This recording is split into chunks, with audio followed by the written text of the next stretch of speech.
Rob Dauster here. I got Jeff Goodman with me. Hell no. John Henson. Are we still live? Field of 68 till I die. I'm sorry, man. I blacked out. Randolph Childress. DJ Khaled, you know the big DJ Khaled guy? Hands brought up and in. Goodman needs to be fired all the time. Josh Pastner. You're going to beat people straight up. You know the deal. They have no swag. They have no nothing. Terrell McNeil. From the bluest of the blue bloods to the smallest of the mid-majors. This is Field of 68 after dark. Well, welcome back to Huss Brewing here for the Field of 68's wall-to-wall coverage of the 2024 Final Four. We are live 225 East Monroe Street, downtown Phoenix. Huss Brewing, their downtown locations, they got more than one location. We are right across the street from, there's a jazz band that's about to pop up over here. We got a concert in the background. Excited about it looks that. like we have a wedding going on over there. And we have Jeff Goodman, who decided to grace us with his presence today. Jeff, how are we feeling, man? How's life? I'm feeling good, man. Like, tomorrow, we got one more day until we got games. And I know, like, we're not sure we're going to get two really good games. I heard you doing a radio interview earlier, you know, preaching your expertise.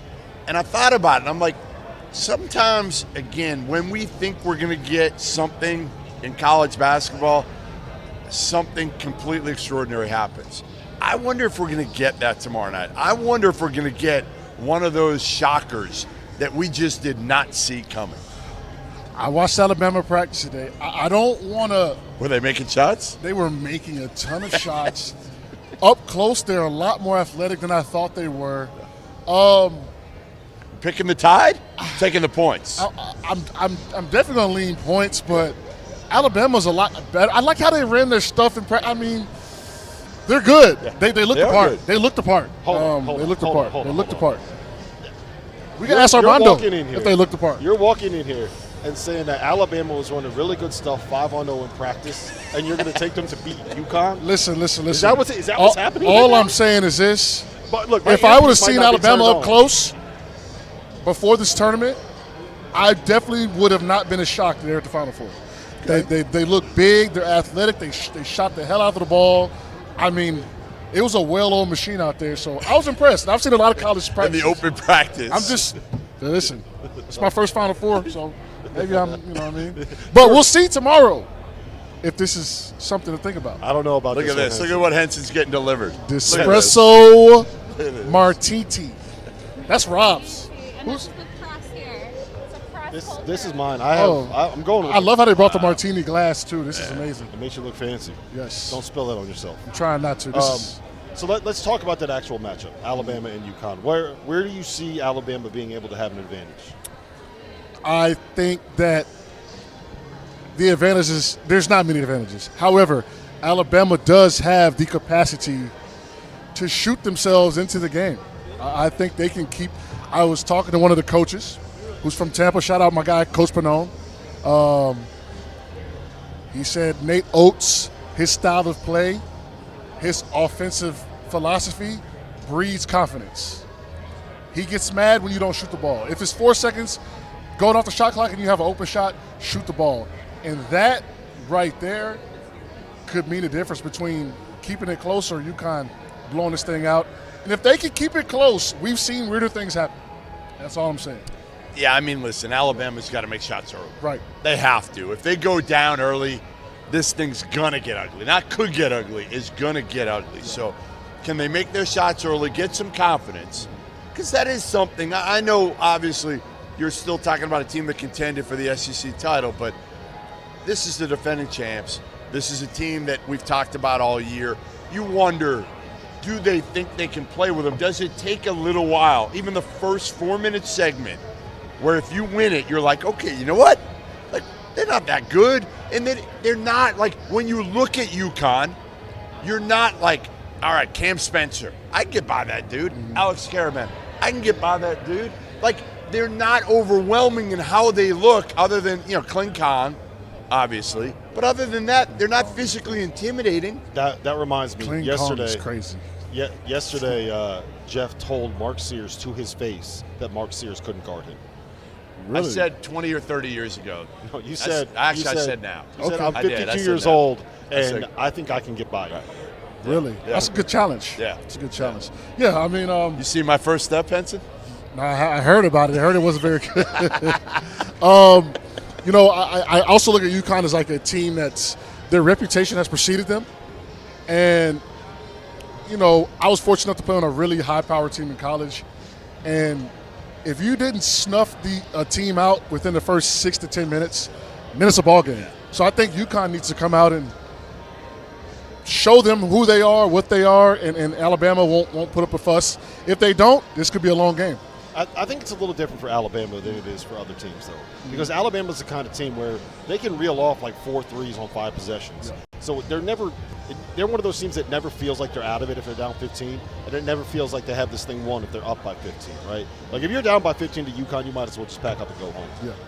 Yeah, and then if you're down 15, you're one small run. 10-0 run is a small run for UConn, away from being blown out. So. The more that I think about it, Henson, is this Alabama take, your prediction that Alabama's going to upset UConn, what you're saying right now? I don't want to say upset. I'm just saying. Is this because Jeff and I got in the pump party last night and you couldn't get in? Me and Hunter couldn't get in. Actually, we were outside. We got to talk about that. But Hunter got in. Oh, I mean, after 30 minutes, I hope so. I mean, Jesus, I went on my own separate way. Heard there were a lot of guys in there, so I don't know if it was that much fun. There usually are, and there were again. Yeah, so a lot of networking going on in there, I guess. I didn't get to go in there. I had a good time, though. Old Town's a fun place. It was one of those situations where I walked outside and you're like, I played in the NBA for 8 years. I'm not waiting in that line. Well, they were like, look, I'm John Henson. I'm not waiting in that line. I said, look, honestly. Just saw who was in the line. I was like, you know what? I said, I actually was going somewhere else anyways. I'm just going to head that way first. So. NC State, Purdue. We've talked about this matchup between the big guys quite a bit. DJ Burns and Zach Edey. We're going to have Hunter Dickinson and Armando Bacot here. Armando played against DJ Burns. Hunter played against Zach Edey. They could break down their games, how to slow them down. What are you doing if you are Kevin Keats? How do you keep Zach Edey? I don't even know if in check is the right word. Like, what do you do defensively? I mean, it's hard because DJ Burns normally is a guy that works in the post, but we've seen him be able to work away from the post lately. I almost think that's the way you got to try to utilize him, and honestly, see if you can bring Edey out. I don't know if it's going to work. I don't think it's going to work, but I think that's what you have to try here. Try to make Zach Edey be uncomfortable against DJ Burns. Can you do it? I think you got to make him uncomfortable. I'm gonna take words from my guy Boo Boo yesterday when I talked to him on Sirius. You got to contain the big fella. You got to contain. We asked how do you beat Purdue? You've done it. He said you got to contain the big fella, and that's what NC State has to do. Don't think you're gonna stop him. But here's the problem: and twos are better than threes. Not good defensively. Yeah. So it's like, okay, DJ might get his 18. Yeah. Zach Edey might get his 30, 35. I think 30 to 30. I think 30 plus points is not containing. Now, if you can hold Edey to 15 to 22, and he shoots 50-ish%, I think that's a win. I think that's a win. So, all right, we're gonna bring in the big boys here. We're live. Sit down at the end. All right, we got little Hunter Dickinson, Armando Bacot here, and I'm looking pretty short in this one. I don't love it, but these dudes are running around town, and I don't know what you've been doing. Well, Hunter, I saw you last night. Armando was probably asleep. No, Armando, you have fun? I didn't get in. Fun? Where were you? Hunter got in. I didn't get in. You were everywhere. Well, you went to the right places because we were at the pump party. It might not have been the scene that you wanted. There's a lot of men in there. A lot of guys. I didn't get in, though. I didn't get in. I think Hunter said he got in. I didn't get in. I don't know what y'all talking about. I went to dinner. I had a nice steak dinner. It wasn't you. With Mondo, and then we were. Wasn't you that I saw? They told me to go home. They said you're not. They said you're done. All right. So what are you guys doing out here? Now you guys have the same agent. A lot of people that don't know, and you played together in AAU ball, which is still I remember both of you. The game that always I remember was the James Wiseman game. Yeah. Oh, we came back in that game. Yeah, we did. You did. Yeah. And I was like, who is this big stiff? And then, you were pretty good in that game.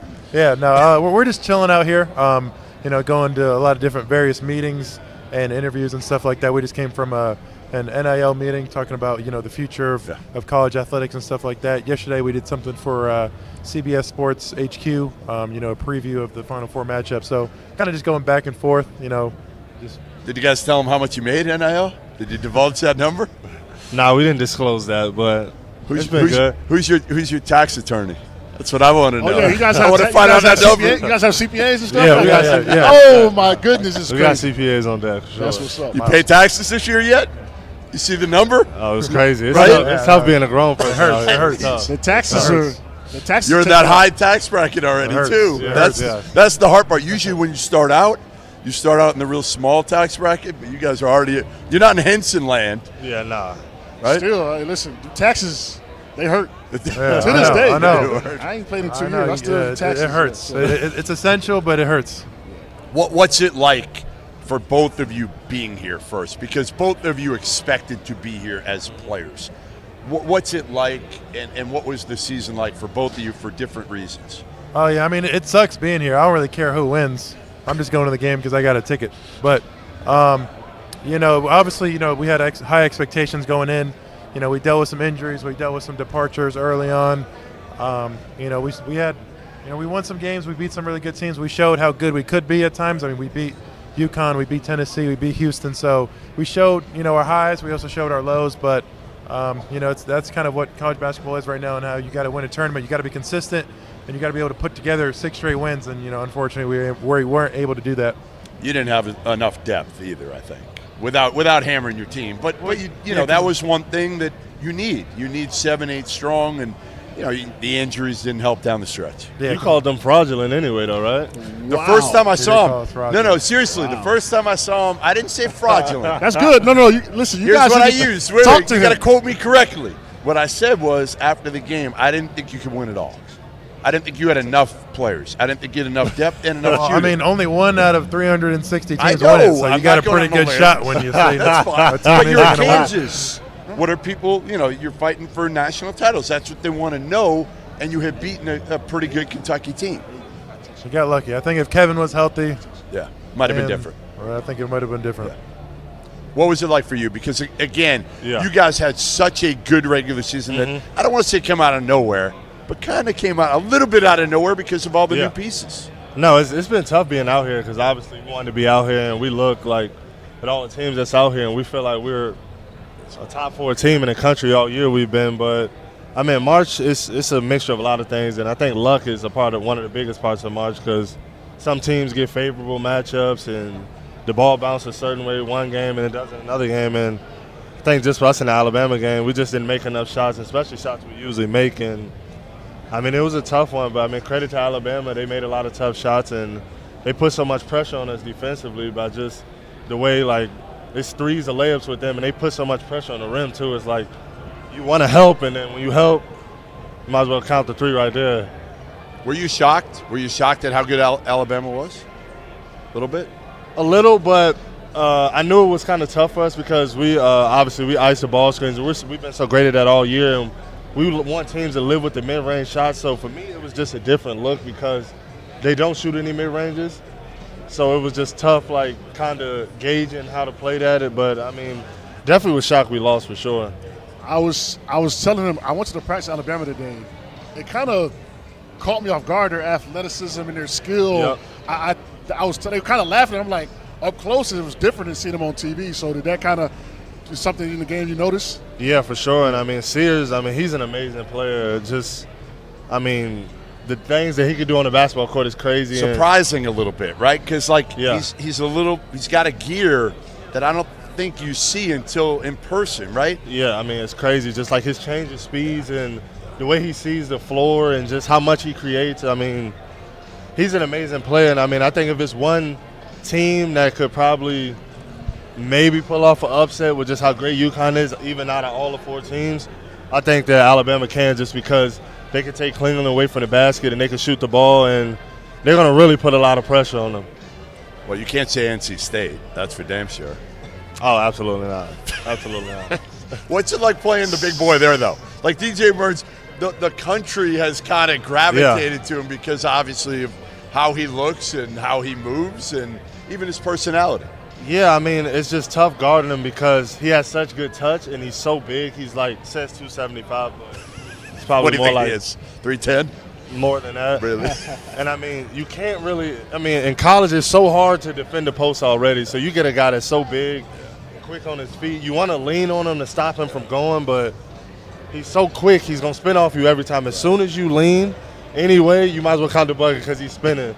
So it puts so much pressure on him. But I mean, with Purdue, I mean, Zach Edey's 325 too, and he's tall. And Purdue doubles the post. So I mean, it'll be curious to see. But the way Burns can pass the ball. And NC State has been shooting the ball great. It's going to be an interesting matchup. What do you think of Edey? How good he's gotten? You know, you've played him a couple years in a row here and seen his development. Like, he moves better now. He's just, you know, he's a kid who's only been playing since 15 years old.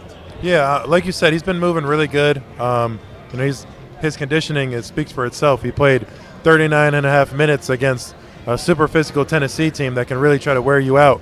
And so that just speaks to, you know, how much he's grown. Obviously, offensively, I think from the free throw line, you can see his biggest development. I mean, he gets fouled. He shot, 20-something free throws last game. And for him to be able to, you know, make That's what's so tough, because he doesn't foul and he can shoot free throws. Right. So it's like, what do you do? What do you do? So it makes it real tough. So, I mean, his game has really evolved. I think, you know, he's getting better and better. Like you said, he's only been playing for a couple of years. So I think his best basketball is still ahead of him. What do you do? Like, I got three bigs here. Like, each one of you, I want to hear this. Like, how the hell – and, again, it's hard because people complain about how he's officiating, right? Both ways. Both ways. Some people are like, he doesn't get enough calls. Other people are like, he gets way too many.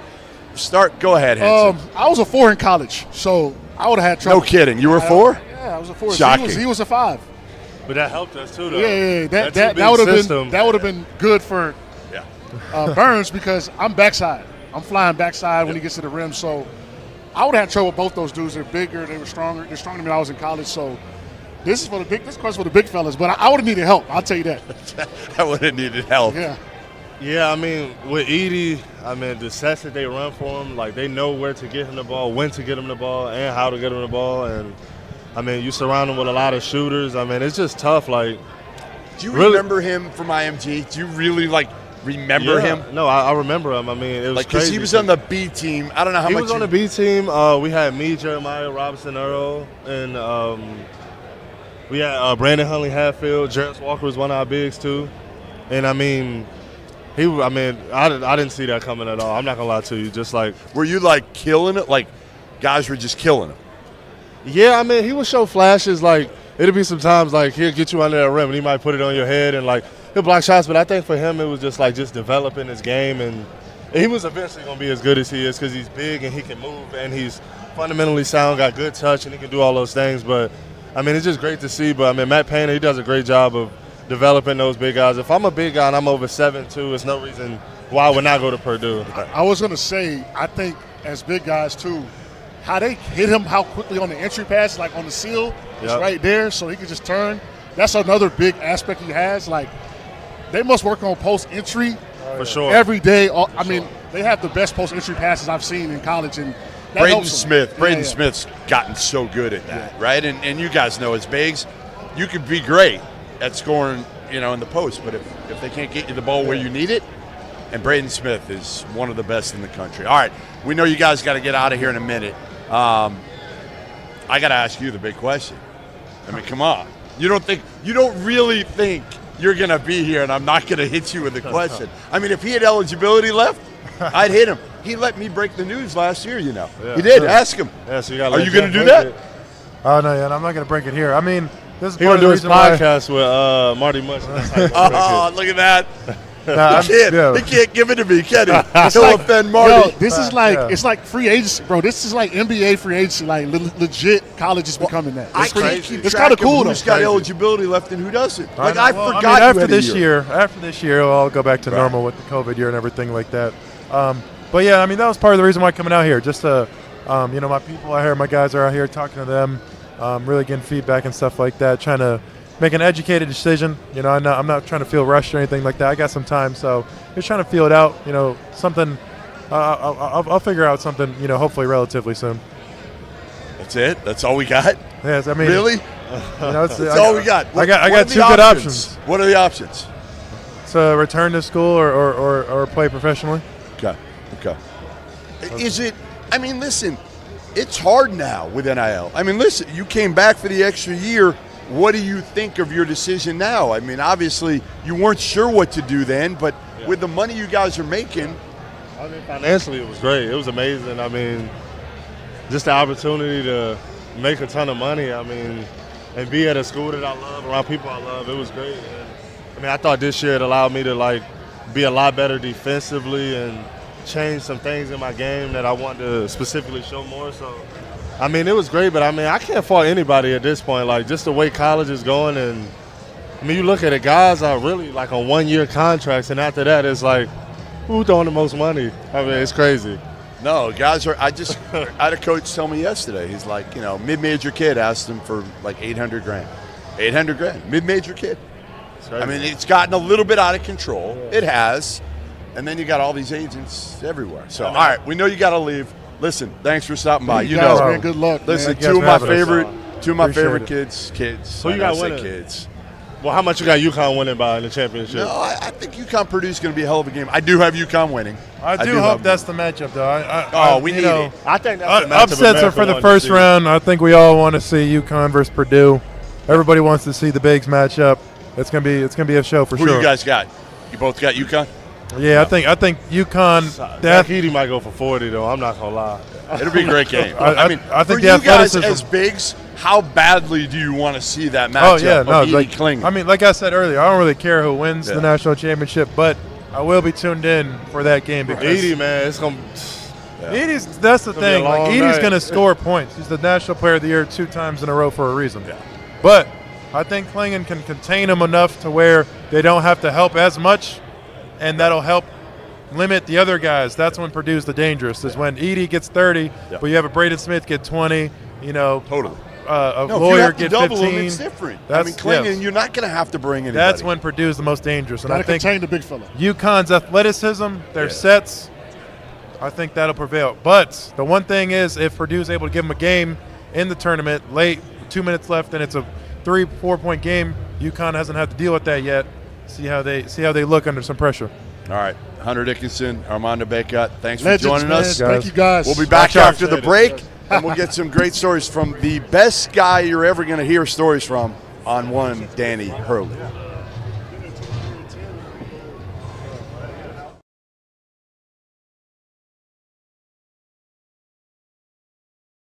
Haven't heard by now, we are partnered with BetMGM. We'll be using the BetMGM lines to make all of our picks, and we'll have special offers for the listeners and the viewers of the Field of 68. If you haven't signed up for BetMGM yet, you can use the bonus code FIELD, and you will get up to a $1,500 first bet offer on your first wager with BetMGM. Here's the best part. All you need to do is deposit and bet $10 of your own hard-earned money. This is how you make it work. Download the BetMGM and sign up using the bonus code FIELD. Deposit at least $10 and place your first wager on any game. And 3, you will receive up to $1,500 in bonus bets if that bet loses. And most importantly, we have some fun stuff coming up for the Final Four.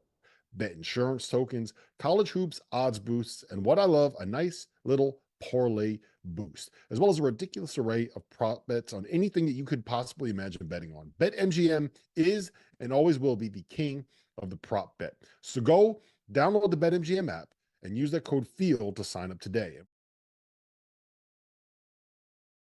By now, you guys have surely heard about Autograph, an app founded by Tom Brady with the intention of disrupting the way that fans consume content covering their favorite teams. Here's how the app works. All of the podcasters and bloggers and digital creators covering a team have their content sent to that team's page in Autograph. Instead of having to bounce from site to site or try to navigate the only safe for work spaces that are left on X, you just scroll through Autograph. This isn't a hard sell. This is the truth. I'm a UConn fan. I use the Autograph app to keep up with the writers I read and the pods that I listen to.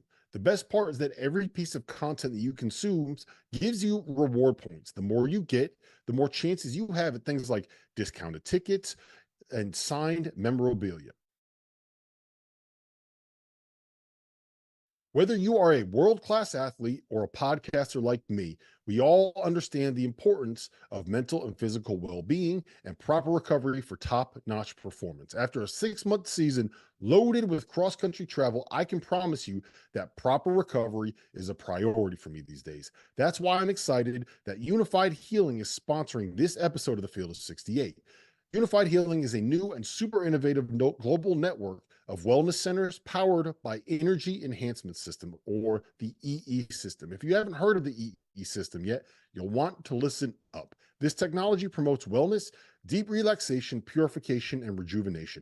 Whether you're here in New Jersey or at one of the hundreds of other locations across the globe, access to a center is easy and affordable. If you're interested in experiencing the EE system technology for yourself, go to unifiedhealing.com/unified68 to learn more and find a center near you. No material or testimonials on the Unified Healing website are intended to be viewed as medical advice or as a substitute for professional medical advice, diagnosis, or treatment. Always seek the advice of your physician or other qualified healthcare provider with any questions you may have regarding a medical condition or treatment, and before undertaking a new healthcare regimen, including... Welcome back to the Field of 68's live coverage, Final Four 2024 here at Huss Brewing, downtown 225 East Monroe. Come hang out with us. We have Bobby Hurley, Arizona State head coach here. Your brother, Dan, is coaching UConn. Your former assistant, Nate Oates, is coaching Alabama. So I'm putting you under pressure right off the jump. Who are we rooting for on Saturday night? Yeah, I mean, there's Just say Nate. Come on, just say Nate. No way. There's Nate's out, man. I love Nate, but yeah, I'm all in with Dan. It's we're like this and super tight and been through a lot together, and great story though how circular this thing could be, where you have a guy like Nate Oates that's coaching against Dan, and the whole storyline, the backstory of how it all came full circle to this moment. But yeah, Dan's been terrific to me, and he's my best friend, and just hopeful that he gets it done this weekend. Let's talk about that backstory with Nate Oates. You were the one, I'm going to say you discovered him as the high school coach, right? What did you see in him as a coach at that level that made you think it would work? I didn't discover him. Dan saw him. I'm not going to take credit for that. I was his assistant at the time at Rhode Island. Myself and Preston Murphy, who's now the assistant coach at Alabama, were the two primary guys that went to see EC. And then Dan would go as well. We watched a bunch of Nate's practices. We sat with Nate and just talked about basketball. Like, he's got crazy energy, just big time, just passion for the game, love of the game. I watched how he conducted practices, very structured, very disciplined, and just saw this guy could be a really good coach. And EC ended up going to Rhode Island, helped Dan quite a bit. I got the Buffalo job real shortly after that, and I thought Nate made a lot of sense, with his roots in the Midwest, to come and help me out at Buffalo. Have you seen a difference in your brother this year? I know he says, and he is super motivated still. Once you win one, you want to stay at that level. But have you seen a difference in kind of the pressure be taken off him?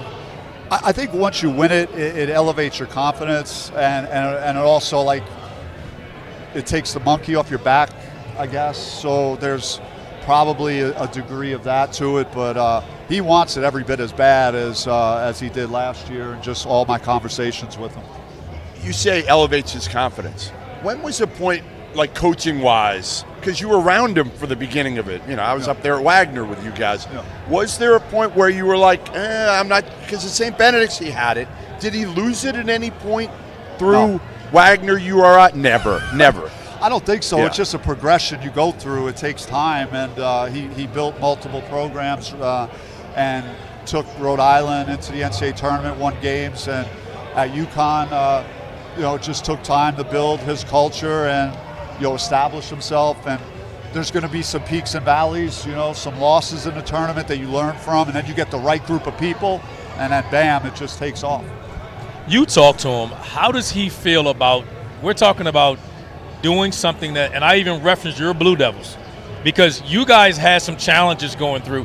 They haven't been challenged. And unlike you guys, your Blue Devils, unlike Florida Gators, they're just blowing everybody out. Does he even think about that? Or has that even been talked about in context and even understanding of what history he's making right now doing No, this? like I don't want to jinx him or say the wrong thing, so I avoid asking those type of questions. But I mean, it's evident to me, having played it and lived it, that we had games we had to survive, and it might be one or two of those each year. And he really has just steamrolled everybody last year. I mean, and I've said that, and I've said you guys had challenges right along your way to your multiple championships.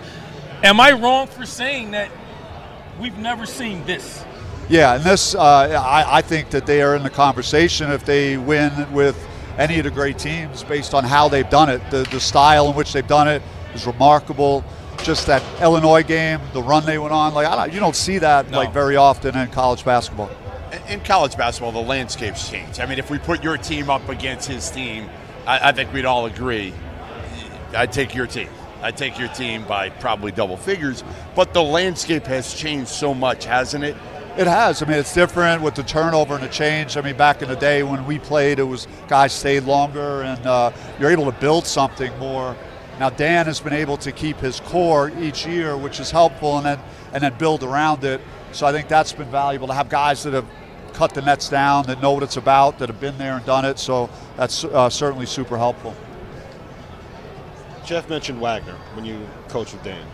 We had a former player on. He played at Marquette as well. And he told us a story about in practice there was one time when your brother got really upset and took the practice plan, the sheet of paper, and ate the paper. Can you confirm this story? I mean, I can't confirm that. I would be surprised if that went down. But, yeah, that's great. I think the best thing about coming here for me is seeing your dad here and knowing and obviously playing against you in high school, not only at Duke, and seeing him, and obviously he's really proud of sharing stories with him, and I know he's obviously really proud of what both of you guys have accomplished. Yeah, I mean, being here for Dan and on the ride with him, it's what he did his whole life. It was his life work. So to see, his son doing that and seeing me coach at Arizona State has to be very gratifying for him. He's still the best Hurley coach in the family, I think. I don't know, Dad. I still think he's the best Hurley coach in the family now. Listen, I can tell you that he was a master at what he did. Yes, he was. He was and one of the best. At a different level, but man, he was so dominant. His winning percentage was crazy. He didn't have to feel the lows that we feel on a more regular basis. So I asked all of Dan's starting five last week in Boston. I said, give me one word to describe Dan Hurley. My word was what, lunatic? Lunatic. That was my word for him. Pretty good word for him, right? Yeah. Give me your word. Man, I would say complex. Like, he's just like, there's a lot of layers to Dan, and he's got a lot of interests. I mean, you could go talking about his underwear, his artwork that he's doing, his meditating. There's a lot of things that Dan and I like talk about. normal compared to Dan. I've come to that realization now. You're a normal human being, which not many people are going to call you normal. Yeah, I mean, I'm kind of stable, away from this. When I do my thing, I flip the switch, and I'm like him in every way, but I'm kind of low-key. I mean, it's funny that over the years, our players that we both have coached have gotten together at various things as pros and have talked and shared stories about the two of us. This crazy thing that I did or that Dan did. So there's a lot of similarities in our coaching personality. When we talked about your dad, what do you guys take from him? Where do you see similarities in how you coach, how you run a team, how you run a program, how you plan out a season? What do you see in what you take from your dad? You talked about eating a practice plan. I ate hating to lose every day, watching my dad. Like, whether it was a bad practice that he would be upset about, or a game that the team didn't win by 40. They should have won by 40, won by 20. Like, he was a perfectionist and hated to lose. And the times he lost, forget it. Me and Dan were going into hiding in the house. So that's what drove us as we grew as players. And then we went to the playground and played all day in Jersey City on the playground, and we wanted to hold the court all day. So you just have this massive desire to win and be successful. Yeah. My last one is, if you're Nate Oates right now, and you've seen both teams play a bunch, how do you beat this UConn team? Well, if I'm Nate and I'm going against Dan in this game, I do not challenge him to bowling. Because Nate, he hyped himself up as this great bowler. Okay. And we took Buffalo, took our team out to bowl, and we did a draft. and he was the first pick, and he shot like 100 or something. It was terrible? Oh, yeah, he was a bust. He was a bust. He was the first pick in the draft, and he was terrible. It was all hype. Yeah, so I have to share that about Nate. Just a little backstory. So Nate's guy, I hope he's worked on that on his bowling game. But seriously about this, it's UConn doesn't have an obvious weakness. I mean, I think they just have to play their style and hope that they're hitting threes and they could speed up tempo and they could get enough stops to play the style they want to play. I think at this time of year, certainly you have to game plan and tweak things, but you have to be great at what you do. And if it's better than your opponent, then you have a chance to win. I like how we asked the question about how to beat UConn, and you said Nate is a terrible bowler. You were waiting to get that in there. That's such a coach answer. I knew it was the last question you said, so I want to Get in there to make sure that everybody knows whose side he's on. Right? He is good at pool. When we were in Tuscaloosa, he lit me up 3 times in a row in pool. He wasn't playing ping bad. pong. If he wins this, it's 2-2 with the brothers, man. Somebody's got to break the tie eventually. You got your 2. He has his 2. I mean, I've said it, and I am very humble, very low-key, but like, we would have 4 of the last 32 championships together. I mean, that's like insane when you talk about player and coaches. The percentages of that happening for one family, I just feel very, very blessed and fortunate if it happens. And your dad's still the best coach in the family. See how I ducked who's going to break the tie? I get it. That's such a coach answer. I get it. Bobby, it's always a pleasure, man. Thank you for jumping on. Thank you for being here. Appreciate it. Thank you, man. And he's got the championship ring right there on his finger. He's got the championship ring there. We're going to have Mark Few jumping on here in just a second with us. I always love catching up with the Hurleys, all the Hurleys, yeah. We're going to have Mark Few jumping on here in a second. But you played against Bobby in high school. I did. I played him in high school, and I played against his game. Break down his game for me. I often say a lot of my success in college came from playing against Bobby Hurley at St. Anthony's. He was number 1. He and that St. Anthony squad was loaded. Like I said, number 1 team in the country. Myself, it was George Lynch, Aaron Bain. We were number 2. We played them in one of the early high school games on TV. And I was nervous as hell.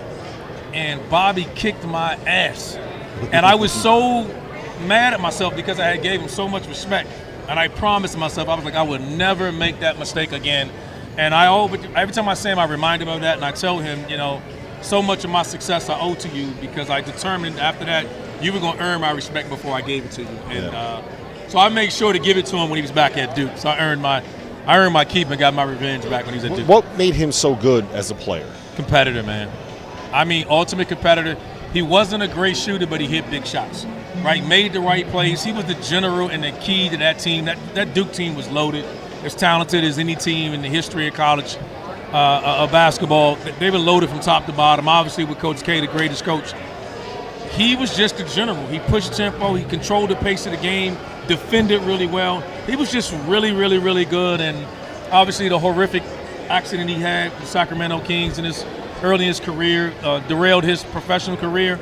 But I think he's a hell of a coach, and I think Arizona State's lucky to have him. Yep. Yes. I mean, really, Dan said it. Yes. He said it at the press conference 2 days ago.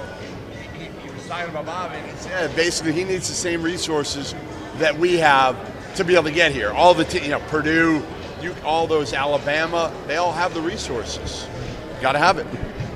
Just Goodman is not aware of this right now. Our producer is very upset with you because the mic was turned off. You're not supposed to be talking right now. Well, now it's supposed to be on the 2 of us because we're waiting for Coach Few to come take the seat. So there he goes, drinking his soda again. The most normal way anyone's ever drank a Diet Coke. Jeff Goodman flying off doing his own thing. What's new? Yeah, right? that's what he does. That's how he Goodman, lives. Man. That's how he lives. Hey. What we have Gonzaga head coach Mark Few joining us right now. We are live. It is a hot mic. Coach Few. Yes. Here's the nice biggest thing. Coat. That's really nice. You like it?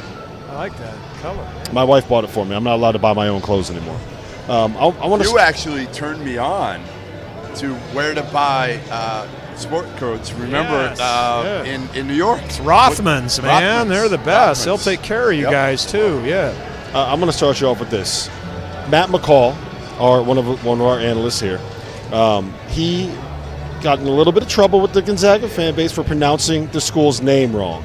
Can you give us the correct pronunciation of Gonzaga? Am I getting it What right? you just said. I mean, Yeah. they're not the Zogs, they're the Zags, right? That's what you just have to say. But I don't really. It doesn't bother me at all. It's just like whatever. It's what it is at this point. You say potato, like it doesn't matter. Yeah, but some people do get a little worked up about it.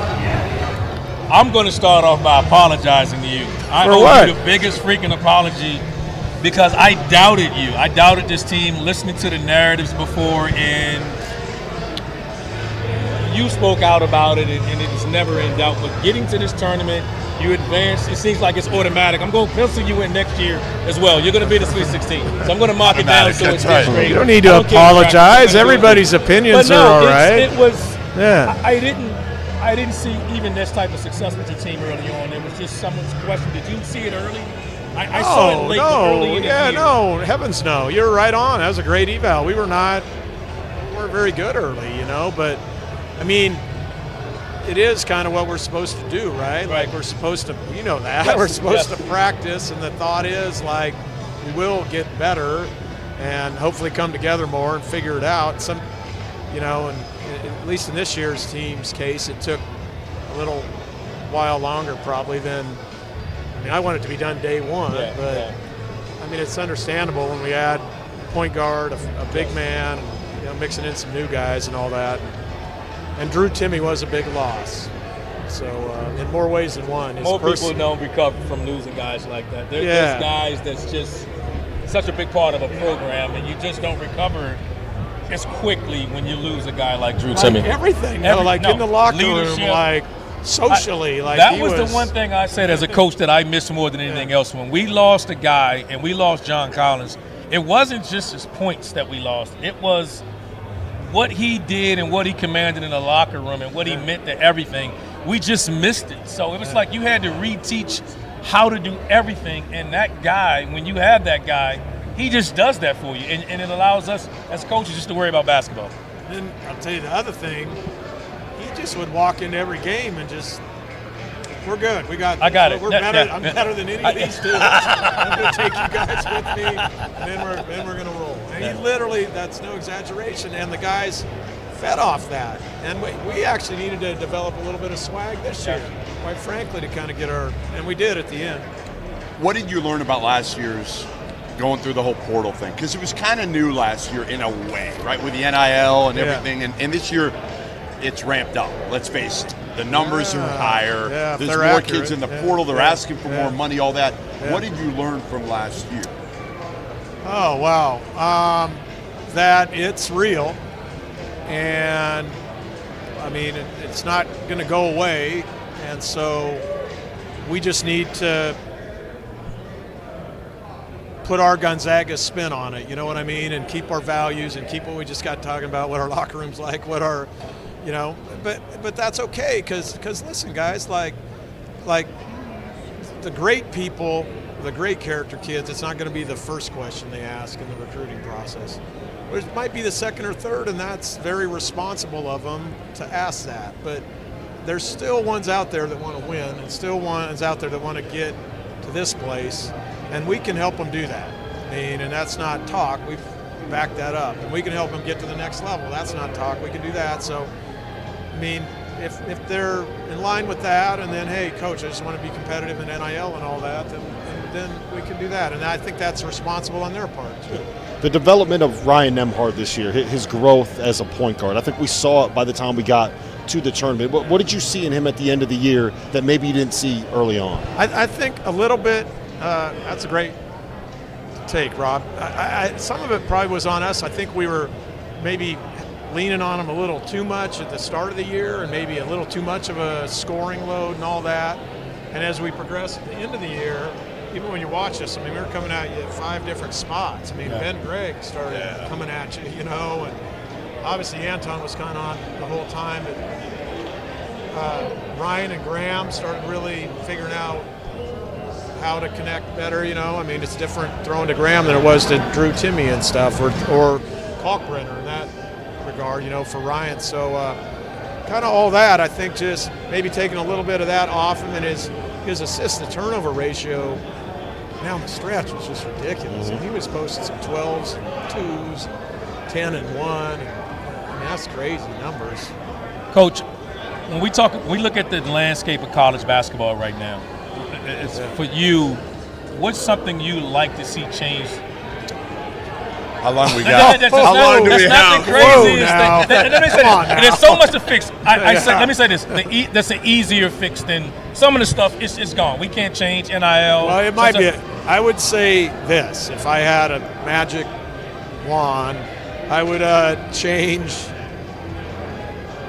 Can we give Congress temporary ability to have a safe harbor from no lawsuits? Can you get out? Can you tell what level I'm at on all this stuff? Yes, I get you. I get you. Know where you're going. I'm where you. Okay, so we can just calm everything down, because college basketball is such an incredible fabric of America and the USA that we need to save it and get it right. And right now it's off the rails, and we got to just get it back under control. And so if I could have anything, it would be just that. If we could just have that, and then I think if we could get some structure to NIL, and I'm hoping maybe even some sort of revenue sharing or something along like that. If we could get back to some structure to transfer rules, I think you guys are in agreement with me on that. Yes, absolutely. Even though a lot of people in your industry suggested it would be just be great to do whatever you want, leave whenever you want. It's very hard to build any program, and the NBA doesn't have that, and nobody, NFL, you have to have some regulations when guys are leaving and when they're not, just to organize a team. The kids need help from that, because you can't transfer to school. I can't transfer to Gonzaga and get a degree in 1 year. I know. I need to be there. And I've often said, freshman, sophomore year, if you graduate or another thing, you need to be somewhere 2 years to graduate. Like, that still needs to be important in some way, because you can't have kids in 4 schools in 4 years and just free agency now. But we're going to see that I'm a one lot. of the guys that goes to these meetings, and I'm on the board of directors now, and so I used to, kind of roll my eyes at that stuff. But as you get older, like, you want to take care of this game. It's not just about what's happening at Gonzaga or what's happening at Wake or what's happening at wherever. You know what I mean? And we do need that.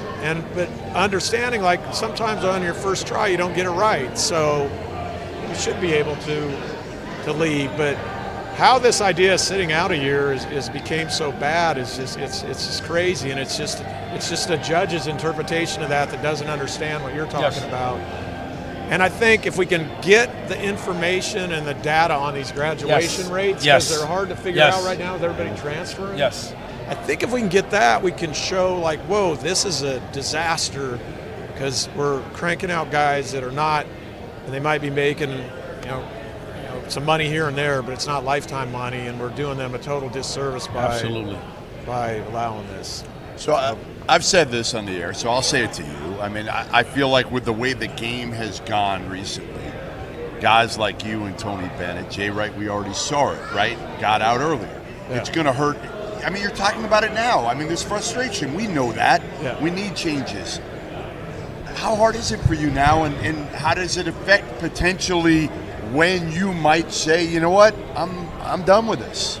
I mean, it's changed a lot. I looked at, you just mentioned, what about, it's not probably a coincidence that we lost. Yes. And obviously we lost Roy, we lost Coach K, we lost Coach Boeheim, we lost Jay. Okay, yes. I was on a committee with all those guys, so I give them crap. You're the young guy. They left me and Calipari in a rowboat in the middle of the ocean with like one oar. Okay, because that's who's on this committee, and look, there was various reasons for that. They all had crazy, ridiculously awesome, successful careers, and whatever. Time is time, but it's like it's probably not a coincidence that So, I'm still at the point where I hope I can be somewhat of a small little part of trying to get this thing fixed and heading in a really, really good direction moving forward, because it is. I've put my whole adult life into this thing, man.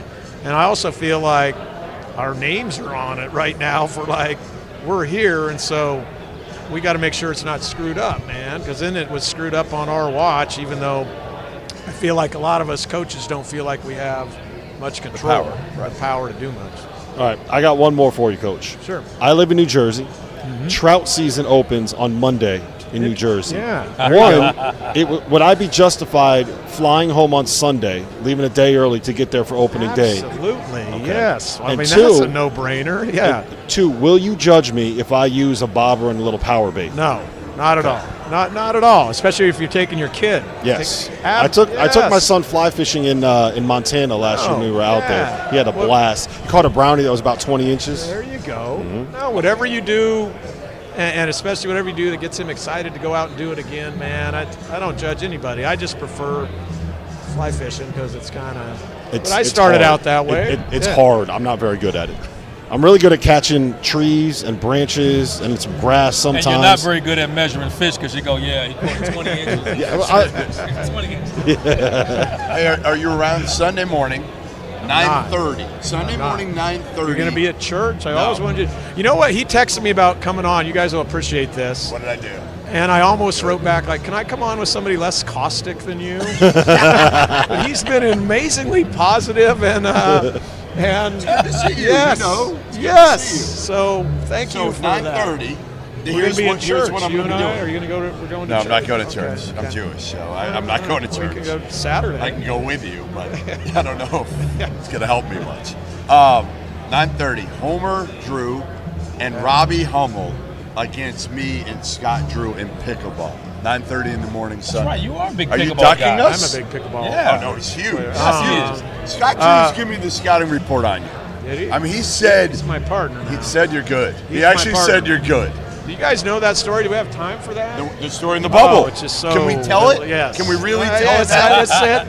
It's statute of limitations Yeah, you're now, good. right? They can't do anything to Go us. ahead. Like, Let's tell it. So we weren't allowed to do anything in the bubble, right? Like me and Yes, you couldn't talk. yes, We couldn't yes. even anything with any team. So, but they did give us these beautiful, spacious rooms in the convention center. I mean, they were enormous.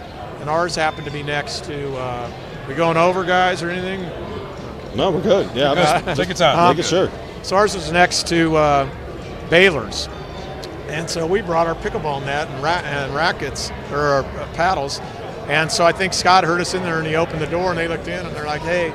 So we had a whole court taped out, and so our staffs are playing back together. Me and Scott were partners, of course, and went undefeated the entire Play though. That's what I want. First of all, it's very important to beat your staff members. So so you keep the head coaching position. They're not going to beat you. Well, they didn't. And you can ask Jacobs and all those guys. But then it turned into, we called it the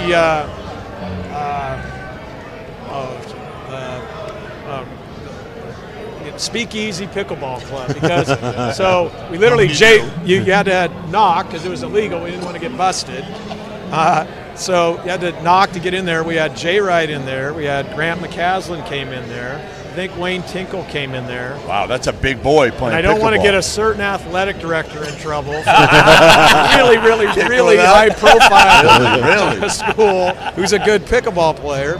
He was hanging around there, and it was awesome. It got us through that. We were there a month, and give me the got us best through pickleball player in college basketball, other than you. I don't even know. I bet there's. I mean, you played against Leon, right? Here's the deal with pickleball, man. Like, do not ever judge anybody by the looks, Right, man. I've been schooled by so many dudes that you're like, are you kidding me? And then, dude, it's the craziest sport for that, and it's fun, and it's anybody can pick it up, and everybody's good at it. No, he can't. I need you, Mark. This is really important. I need you to play him in pickleball and just beat his ass. Because Well, he'll get beat all by he Hummel. does is talk about Hummel how will good he do is. that to him Good. tomorrow. We need him to. Yeah, just I do. embarrass him so he stops talking Hummel's about it. dad plays. I know. Glenn Hummel was a hell Hummel's of a dad player. plays pickleball. I ran into Robbie. He was in Detroit with us, and I saw him last night at dinner. So I feel comfortable with that. You know what, though? I haven't even seen him play. No, but I feel like if you talk trash to Hummel, that's all I got to do. I'll get him off his game. It will not be hard. I find that hard to believe. I find it hard to believe I find as well. him as being a stone cold No, that because killer then he that gets just. all upset at me. He'll start talking. He gets out of character.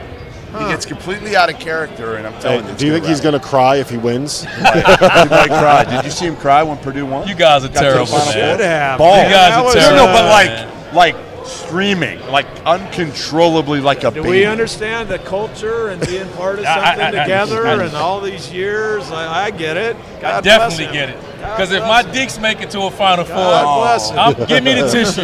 Yeah, he's going to be sobbing. Yes, I'm snot-nosed crying. Yeah, good for him. They should. That was a powerful moment. No. Yeah. Snot nose crying. I've never heard that Crying, before. man. I'm blowing tissue. I've heard ugly crying. Yeah, I've never I'm gonna heard be snot nose snot-nosed. crying. I'm going to have to blow my nose, everything. No, I'm going to let him go. I know he's got to run. Great seeing you, as always. Guys. You know that. Yeah.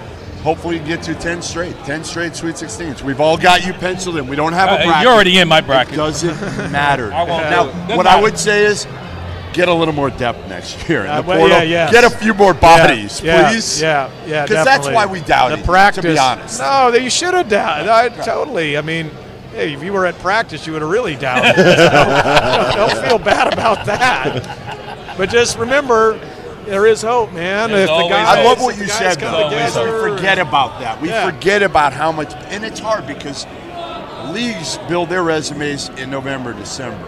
Yeah. So it's really hard. It's almost like we counted your league out because St. Mary's wasn't very good. I think that's what hurt them. Right. Yeah. Was St. Mary's was started off really slow themselves, and we were expecting them to be so good, and they struggled. And it was kind of like, well, how are we going to know how good this Gonzaga team's going to be? And then obviously both of you guys figured it out. Yeah, we keep them all here. I think we should be really good next year. Really good. Go raise some more money. All right. Go meet with a few boosters. Jeff, listen, Coach Few, appreciate you being here. I appreciate you tolerating Jeff Goodman. It's great to see you. Congratulations on the great season. Yeah, we're going to go to a break. When we come back, we have more guests coming up. We're going to be joined at some point by Andrea Hurley, and we might get John Henson back on the show. That's next. Haven't heard by now, we are partnered with BetMGM. We'll be using the BetMGM lines to make all of our picks, and we'll have special offers for the listeners and the viewers of the Field of 68. If you haven't signed up for BetMGM yet, you can use the bonus code FIELD, and you will get up to a $1,500 first bet offer on your first wager with BetMGM. Here's the best part. All you need to do is deposit and bet $10 of your own hard-earned money. This is how you make it work. Download the BetMGM and sign up using the bonus code FIELD. Deposit at least $10 and place your first wager on any game. And 3, you will receive up to $1,500 in bonus bets if that bet loses. And most importantly, we have some fun stuff coming up for the Final Four. Bet insurance tokens, college hoops, odds boosts, and what I love, a nice little parlay boost, as well as a ridiculous array of prop bets on anything that you could possibly imagine betting on. BetMGM is and always will be the king of the prop bet. So go download the BetMGM app and use that code FIELD to sign up today. It's time to talk about Vaulted. Vaulted is an app that allows you to store your predictions now and forever. It also allows you to challenge your friends to prove that your takes are, in fact, smarter than theirs. But what makes Vaulted great is that it allows you to keep all the receipts that you need to prove that your friends are not as smart as they think they are. With that in mind, let's roll through the 5 worst Vaulted predictions that were made on the Field of 68 After Dark this season. On November 6th, Jeff Goodman predicted that St. Mary's would make it back to the Final Four. They lost in the first round of the NCAA tournament. On November 29th, it was predicted that Arkansas would win the SEC. They finished 12th out of 14 teams. That prediction was made by Jeff Goodman. On December 13th, it was predicted that Michigan State would win the Big Ten. They finished in 6th place. That prediction was made by Jeff Goodman. On December 29th, it was predicted that Miami would return to the Final Four this season. They finished 14th out of 15 teams in the ACC. That prediction was made by Jeff Goodman. So download the Vaulted app that's spelled VLTED from the App Store now and start keeping all of those receipts. Nothing better in sports than tournament time, which is why I need to tell you guys about our partners over at Rhythm. If you're into sports betting, you need Rhythm, the place for data-backed props and picks. For those that are unfamiliar, Rhythm, spelled RITHMM, is the go-to mobile app for player props and game picks. Backed by AI predictive models, Rhythm helps you make smarter and faster betting decisions across all sports, but particularly college basketball. With Rhythm, you get data-backed picks for every single Division I game every single day. Users get free picks daily with the ability to upgrade to unlimited access. If you want to increase your edge and win more bets, go to the link in the description and download Rhythm today. That's RITHMM, the place for data-backed props and picks.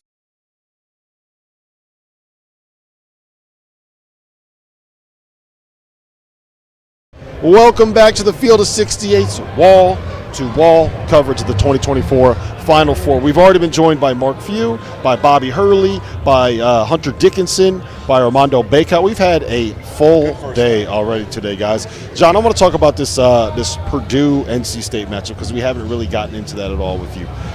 First and foremost, DJ Burns. You like his game? I do. He's been unguardable. It's such an interesting matchup because you don't know how Purdue is going to guard. They double on the post.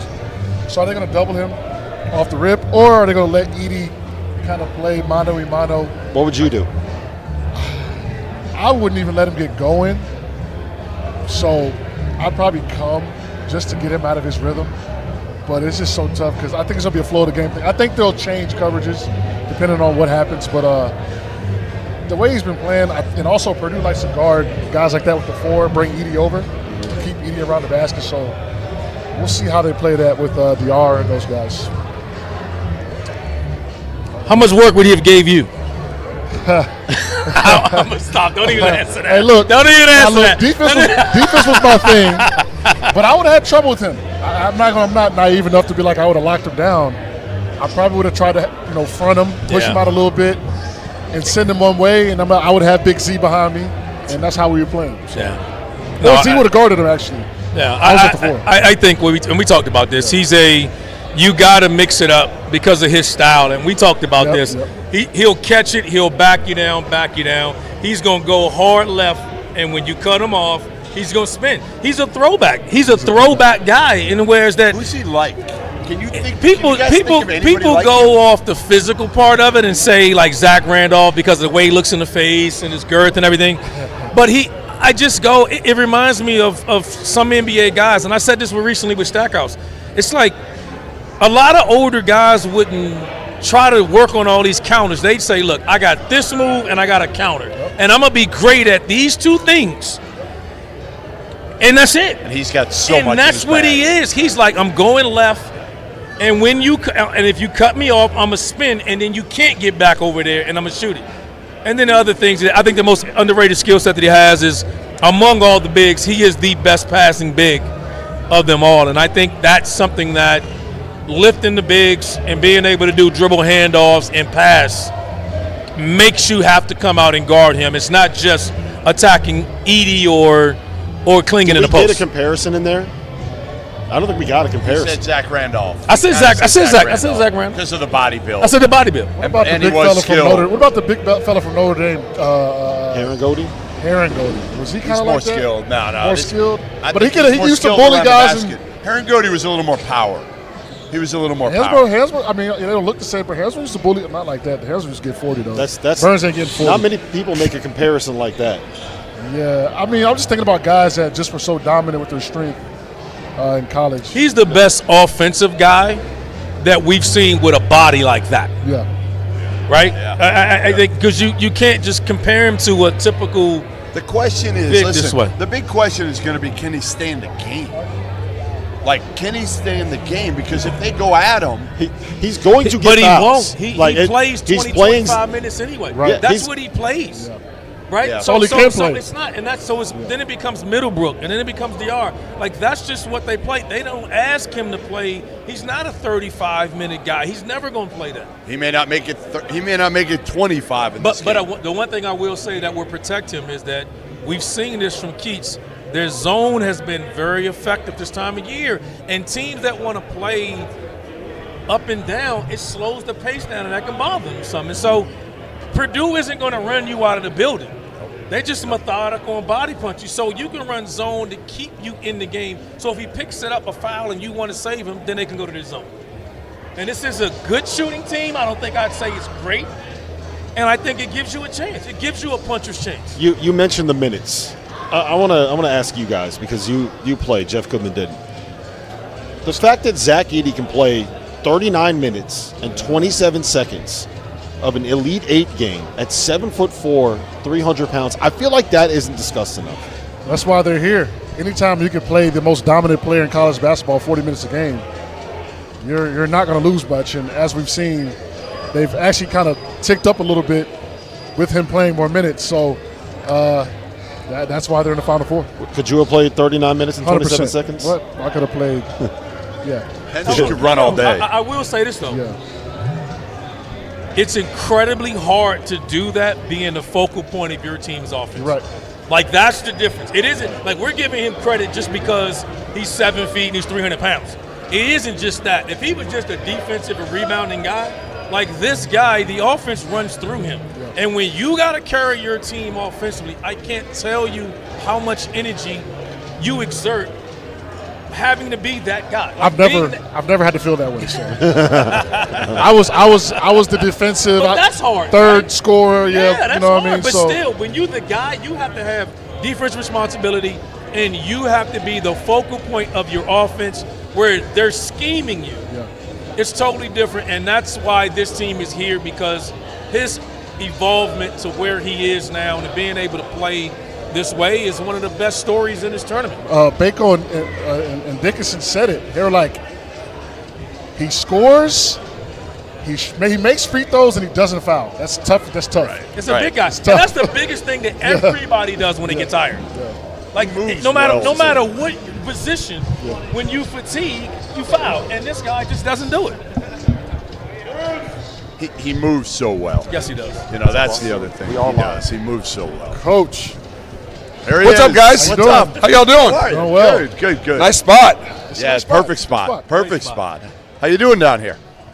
Nice Braves hat. You like it? Yeah, I like that. It's all the gray hair. I don't want to show the gray hair. You lean into it.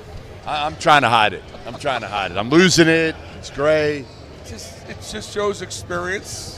Sure. Yes. You wear it a little better. We'll go with that. You definitely wear it a little better. RC's the only other one around here that's in my age group. You know. We wear it a little better than he does. And by the way, he needs a catcher's mask. Bruce, all of a sudden, we're staying at an Airbnb in Phoenix. Oh, God. Okay, we're staying in Scottsdale. Right. So we're staying. And all of a sudden, I'm out there, and I hear a huge bang. Like somebody fell in the shower. A huge bang. Like, it wasn't me, Coach. No. What happened, RC? What happened? Coach don't want to hear this, man. What happened? Come on, tell him. You athlete, you. I did. I jumped in. I tried to jump in the shower to come, and I cut the shower on, and I stepped in the shower. Complete wipeout. I get this knock at the door. I get this knock at the door. And then it's Jeff. Someone, you all right? You're all right? I'm picking up stuff. I knocked everything off the counter. It was bad. At first, I thought it was Dauster, and I didn't even go in to see if he was all right. Then I realized it was him. I was like, I'm glad you're good, though. Shower falls can put older people down, man. Listen, I feel good because Jeff did come check on me. So I can call him a friend now. Rob, I'm done with Rob. You didn't come check on me. All right, so your season this year. Every year I call Bruce preseason. Every single year we go through this, and I'm like, how you doing? How's the team? It's like this year, like, yeah, I think we're probably and people don't know this. This is where obviously I get my information and where I either rank or don't rank Auburn preseason. Bruce, this year, he's like, yeah, I think we're probably like 6th in the SEC, somewhere like that. So I don't rank them. Then your friggin' fans, the wrath of your fan base comes after me, you idiot. All year I heard it from him because I didn't rank him. Can you at least lie to me and say you're good next year? No, I'm always going to be 100 with you. Yeah. And look, you do that for the Twitter mob, and you do that for hits. You know, you poke at them a little bit. I thought we were going to be a good team with a chance to be a very good team. Instead, we were a very good team with a chance to be a great team. Now, Jeff, you came out and saw us against Kentucky, where Kentucky manhandled us. which then made a statement that, look, it's not that Kentucky doesn't defend. When they want to defend, they can defend because we couldn't do anything offensively. And I thought that could have been a sort of a kickstart for them. But you walked away and you weren't that impressed. You said, no, I didn't right. feel like we your are guards. I felt like your guards were good, not great. Guess what? And you know what? At the end of the day, you wind up kind of getting proven right at the end. Because once we lost Chad Baker to an F2, which was questionable. I want to ask you about that, but go ahead. But I'll get this in. Then it was Denver Jones really stepped up, and he's going to be a hell of a for us next year. But the rest of the guys didn't exactly step into the moment once we lost Chad. And then all of a sudden, look, Yale's guards, they did. They outplayed us. I thought that was a horrific call, to say the least. Yeah. If you wanted to say a technical, I'm okay with it. I just thought that was a really, really... RC, as a player, explain why you thought that was such a bad... As a player, given going into that game, what's at stake as a player? If I do this and I hit John in his face or do something, I understand it. Yeah. Considering what was at stake, where we were at that moment, I would expect they had made the call. I thought they were going to make a call, say it's a flagrant 2. But when they went to the monitor, I expect them just to say, all right, this game is getting physical. Maybe I want to tone it down. We're going to give them a flagrant 1. Technical warning, and then the game goes on. When I saw it was a flagrant 2 and it stayed, I thought it was one of probably if not the worst call of the tournament. And I thought, obviously, people want to say because it's the 13th seed and great job, Coach Jones and his team and everything else. We're not taking credit away from them. Absolutely. But I thought your team lost a lot. That was the key right there. That was the key. They wore it coming out of that moment. And they were like, we lost our guy. But it wasn't egregious, though. Like, no. I'm young. It was but like they did it for the intention. I'm young, but I still played in 10, 12, and it was just a pop, get back, watch out. Yeah. That's all it was. We played at a time when it physically. Yeah, like, watch out. Like, that that's it. He wasn't trying to clear him and knock his head off. Watch out. Hey, look. And so I hated that for him, man. I did. But you're right. To comment too much about it takes away from what Yale did. And they did a great job. And that's what One Shining Moment's all about. That's what March Madness is all about. And to give the officials, take them off the hook by rule or by definition because it was an intentional play. It could have been, and it certainly, was. They called it an F2, but it was a retaliatory situation, and because he got hit 5 seconds earlier, right across the chops, across the throat, and he did retaliate. And the thing I said to the official at the time was, I said, you have now put yourself in position where this ruling is impacting the outcome of this game. With 37 minutes left to go in the game, I'm saying, by doing this, I said, do you have any idea what we had to do to get here?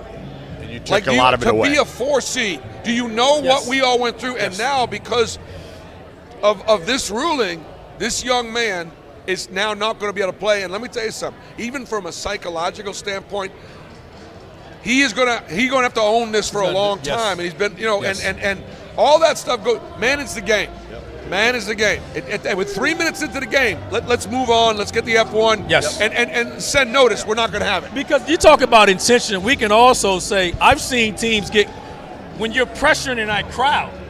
I've seen people sweep to clear. My intention is to get you off me. Right. So if we're going to use that rule for that extent, I've seen people clean and swipe through to say in this tournament. Absolutely. All right, let's move on. Let's move on from this call. We've spent a lot of time. We're going to move on from Yale. We're going to move on forward. All right. We'll move on to the portal because again, the portal. I'm surprised you're here right now. I'm surprised you're not in the phone. No, I've been on the phone since the season's been over. It starts with kind of keeping your team and keeping those guys together. The NCAA, was not able to foresee that the way we were handling the student athletes and compensating student athletes wasn't keeping pace with how everybody else was being compensated. They fell behind, and then it became sort of we're catching up right now. I love the fact that kids are getting able to get compensated. with their name and image like it. I don't want them to work at Subway. I want them to own 5 of them. And I think they should be able to do that while they're in college because they're worth it. And it's the American way, so on and so forth. Right now, there's just not a lot of order to it, so we need to find a way to get a little bit more order to it. The combination of the transfer portal being open, transfer anytime, anyway, and the NIL, what you now have is you've got NIL agents that are out there calling every one of my players and going, if you put your name in the portal, you can get more than you would get at Auburn. And then they would say to me, well, I'm just giving them fair market value, coach. You're not paying them fair market value.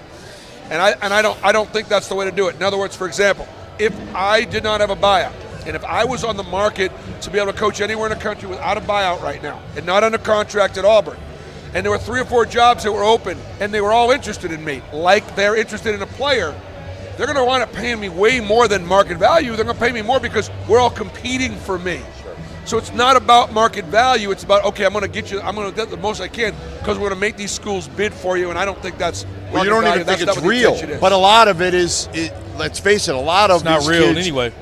are getting put out there by multiple agents. Right. They don't all have one agent. These agents are calling. They're using it as a recruiting toy to get them, saying, Correct. I can get you. I can get you this. I got if you come with me. $500,000 from Auburn. If you come with me. Correct. Yes. If you come with me. Yes. Right. No question. And that's part of the problem. You don't know what's real and what's not anymore. Yep. Here's what I'm saying.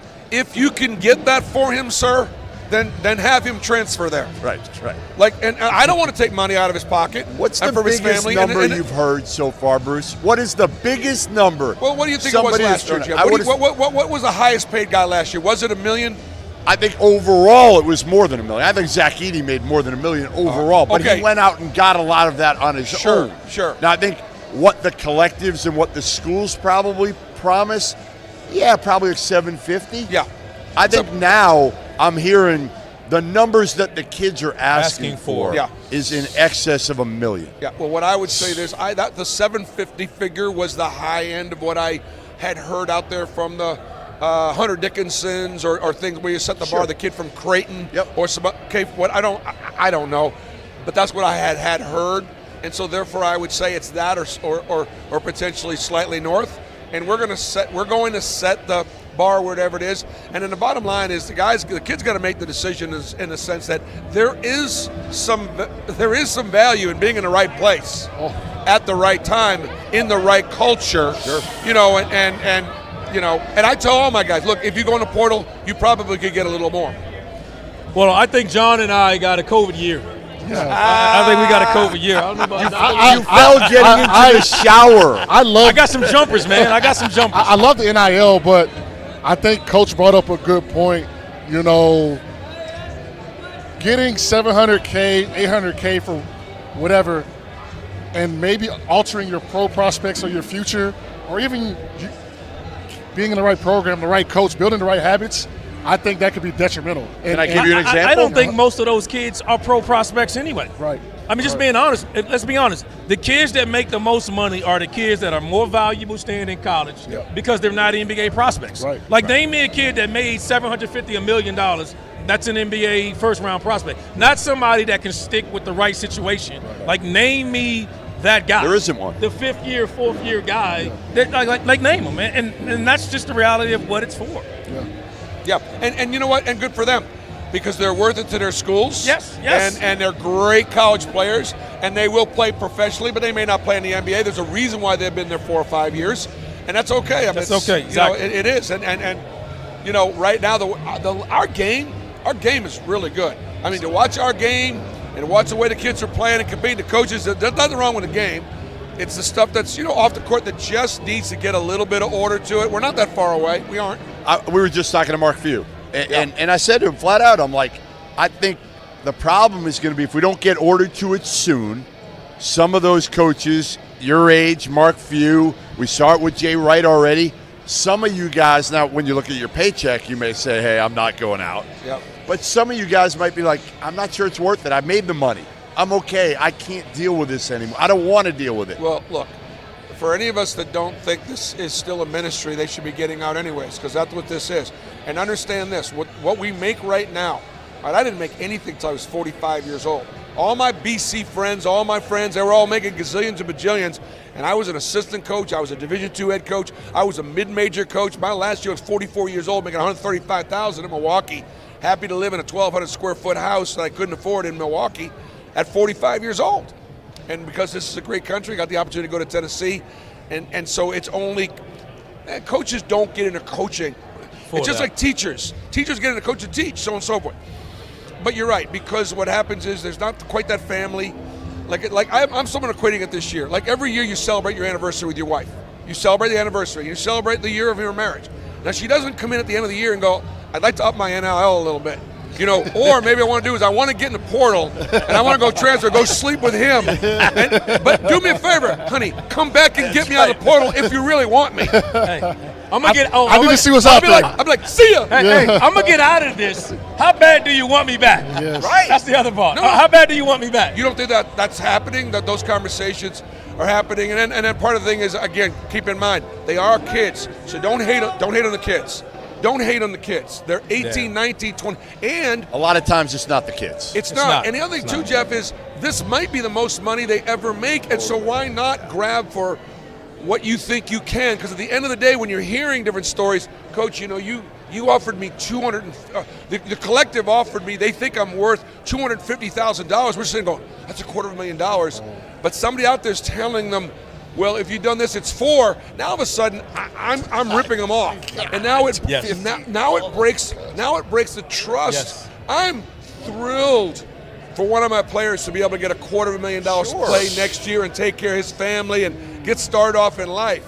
But what happens is some of these, again, the market is telling these kids, oh, he's not paying you what he has to pay you. Well, there's also not the bond with the kids, with the community, John Henson, Randolph Childress. The fan bases knew these guys. They got to love them because they saw them for years. I mean, now it's a 1 year, it's 8 months, and not even, it's 6 months on the court that a lot of these kids go somewhere and they can go 4 places in 4 years. Listen, I mean, I'll say it, it's not the same for me. I don't love it as much as I used to. So I can only imagine what it's like for coaches having to deal with it all day, every day. Yeah, and yet there are still some teams that are even still playing a tournament where guys have been there for a few years. Yeah. They've been there for a few years. I mean, at Auburn, Dylan Carwell, if he comes back, it's going to be a 5th year. Janiah Broom, it's going to be a 3rd year. Chris Moore, a 5th year. Jalen Williams just got done being the all-time winningest player in history of basketball, 5th year. So we still have been able to have the culture, of getting old and staying old, and guys wanting to be at Auburn or wanting to be at Wake Forest or wanting to be somewhere because the community that still exists. Yes. It's not as prevalent, and I'd love to see those teams be rewarded by advancing in the tournament. Do you preach a family type environment, and is that something you focus on to keep kids kind of together? Is that kind of a philosophy of yours? Yeah, absolutely, of course. But let me ask you a question, John. Was your dad in your life? Yes. All right. Was he hard on you? Yeah. Okay. Did you put up with him? Yes, sir. Okay, so what it's all about as family is the reason why you put up with your dad is because you knew he loved you. You knew he cared about you. You had a high expectation for you, and you had to answer to him sometimes. Right. Okay, that's what I think kids still want. That's what family atmosphere is all about. My biggest thing, and I was talking to Coach Freeze the other day. He talked about truth, and he talked about that. And I think if you are at least honest, you may not be right, but at least if you are honest with a young man, he will be loyal and he will run through a wall for you. If you lie to him and he knows you've lied to him, you've lost him. And now you're not going to believe what you say. So for me, my family atmosphere, the way we do it, is look, I may not be right, but I'm going to give you the truth as I see it, and I will not lie to you. That's family. That's what family should do. Your daddy going to tell you what you need to hear, not necessarily what you want to hear. When I was coming up, one of the reasons I liked Carolina, because it was the only school that said, we're not going to promise you a starting spot. You got to come in and work. You might not play. And I love that because every other school is like, you're going to do this. So I like that. All right, well, listen, we appreciate it, Bruce. Yeah, man. Stopping by. Great seeing you. Tell Marquise I say what's up, too. Listen, we had somebody on earlier that told some pretty good stories about Dan Hurley. We have Bobby Hurley on. Next up, we're going to have somebody that's probably going to rip Dan Hurley a little bit, his wife, Andrea. Haven't heard by now, we are partnered with BetMGM. We'll be using the BetMGM lines to make all of our picks, and we'll have special offers for the listeners and the viewers of the Field of 68. If you haven't signed up for BetMGM yet, you can use the bonus code FIELD, and you will get up to a $1,500 first bet offer on your first wager with BetMGM. Here's the best part. All you need to do is deposit and bet $10 of your own hard-earned money. This is how you make it work. Download the BetMGM and sign up using the bonus code FIELD. Deposit at least $10 and place your first wager on any game. And 3, you will receive up to $1,500 in bonus bets if that bet loses. And most importantly, we have some fun stuff coming up for the Final Four. Bet insurance tokens, college hoops, odds boosts, and what I love, a nice little parlay boost, as well as a ridiculous array of prop bets on anything that you could possibly imagine betting on. BetMGM is and always will be the king of the prop bet. So go download the BetMGM app and use that code FIELD to sign up today. By now, you guys have surely heard about Autograph, an app founded by Tom Brady with the intention of disrupting the way that fans consume content covering their favorite teams.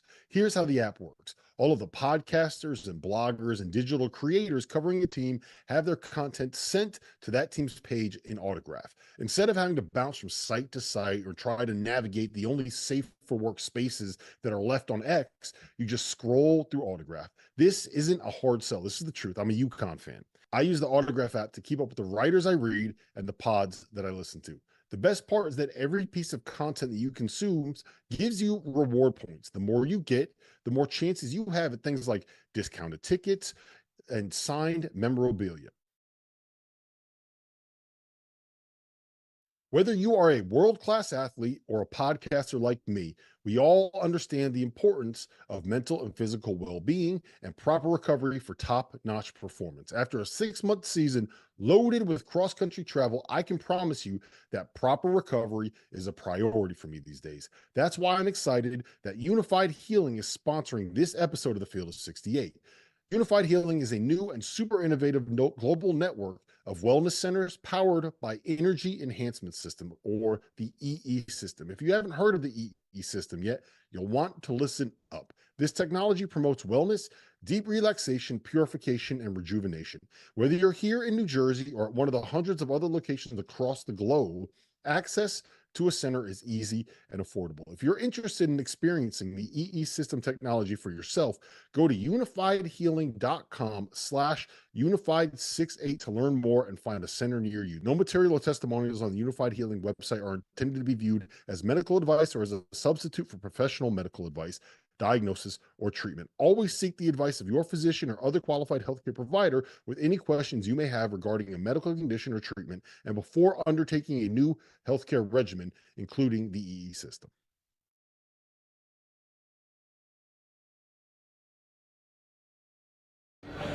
Welcome back to the Field of 68, live from Huss Brewing here in downtown Phoenix, 225 East Monroe Street. Come hang out with us. We got lots of beers here, as you can see. We're going to be sampling some of that product later. We are now joined by Andrea Hurley, wife of Dan Hurley. And Andrea, we made sure that there were no alcoholic beverages in front of you, so you cannot be accused of coming on the Field of 68 a little buzzed. A little tipsy. I didn't have one sip of anything last year. I was frazzled for a lot of reasons. I was not drunk, even though my husband did say that he was hoping that I was, but I wasn't. He was just using that as the excuse, right? He was using That's that why excuse. she said I wasn't not even here drunk. for I was last frazzled. year. I wasn't here when you came on last year, so we're gonna up that. She was hoping you were gone this year, Jeff, to be year. honest. You're messing it up because we're superstitious. You are messing Dan up. told Who are we you. missing? Listen, I made you into such a great podcast. Right? I don't even do the you were a great podcast because my podcaster. husband said I was sucked at it. No, you were really good. He's like, you're so bad, you can't do it anymore. So I had to stop. And everybody wants it. Everybody thought I was good but him. He was scared of what you were going to say, and he was also scared you were going to get to the pinnacle of podcasting. That's what it was, because I know now, after I'm done, how it should have been done. I'd be so good right now. Especially that we had such 2 great years. I would have been like, let's do another one. Let's do another one. But no, I got the boot. What's it like for you here coming back? I mean, last year was kind of one of those things that obviously Dan you know, like, I'm not sure he ever thought he'd get to that point where he'd win a national title. You never do. And now you're back. Like, what's changed about him from last year to this year, if anything? I think that it's like a huge weight was lifted off, and like he doesn't have to prove anything to anyone anymore. But then I thought that, but then that's not the case either.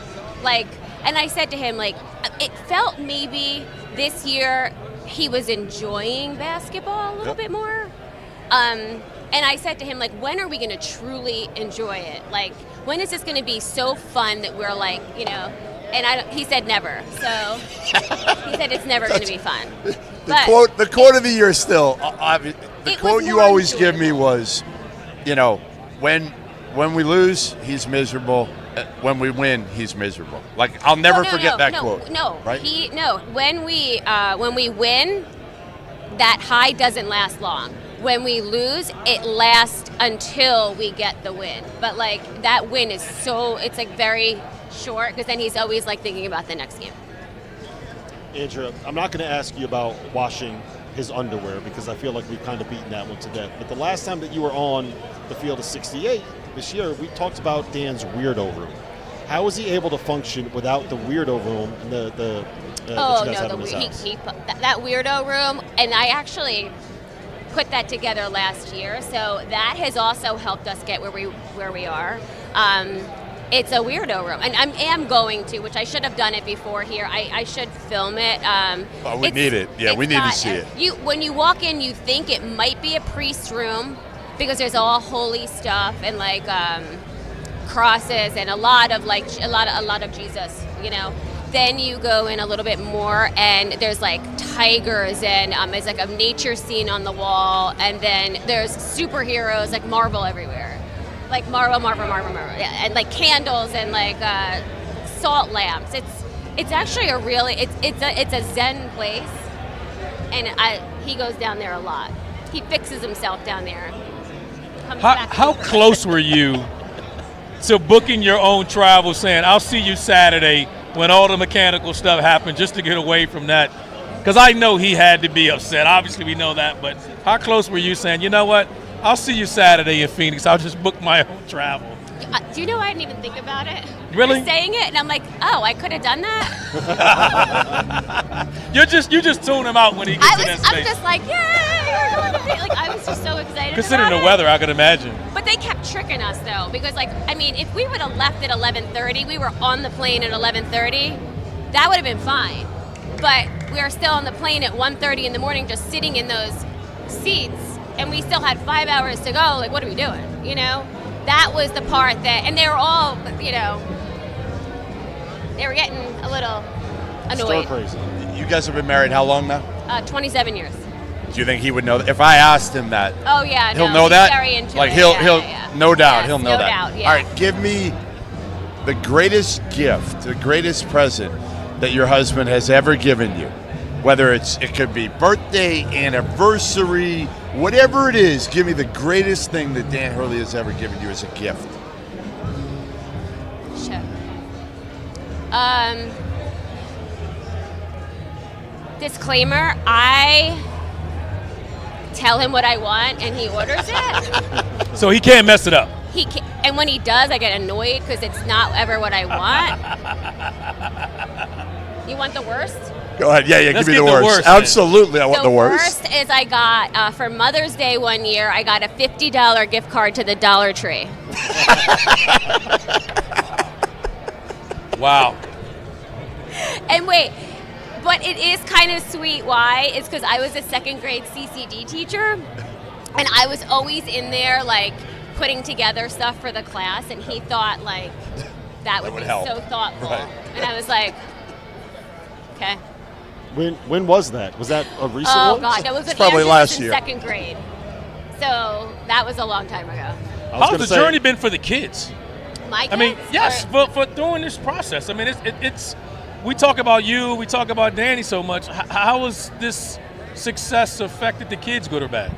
Well, my oldest son is he's a political guy. He's not into. I mean, he's so into sports so into what we do, but he lives in Jersey, and you know, he does his thing down there, and he's very smart as far as like, and he's got that political brain, so he talks to you like he's always right, and so like when he calls, he'll be like, "Did you know?" And I'm like, the way he talks to us is like you're the kids. Like exactly. Yeah.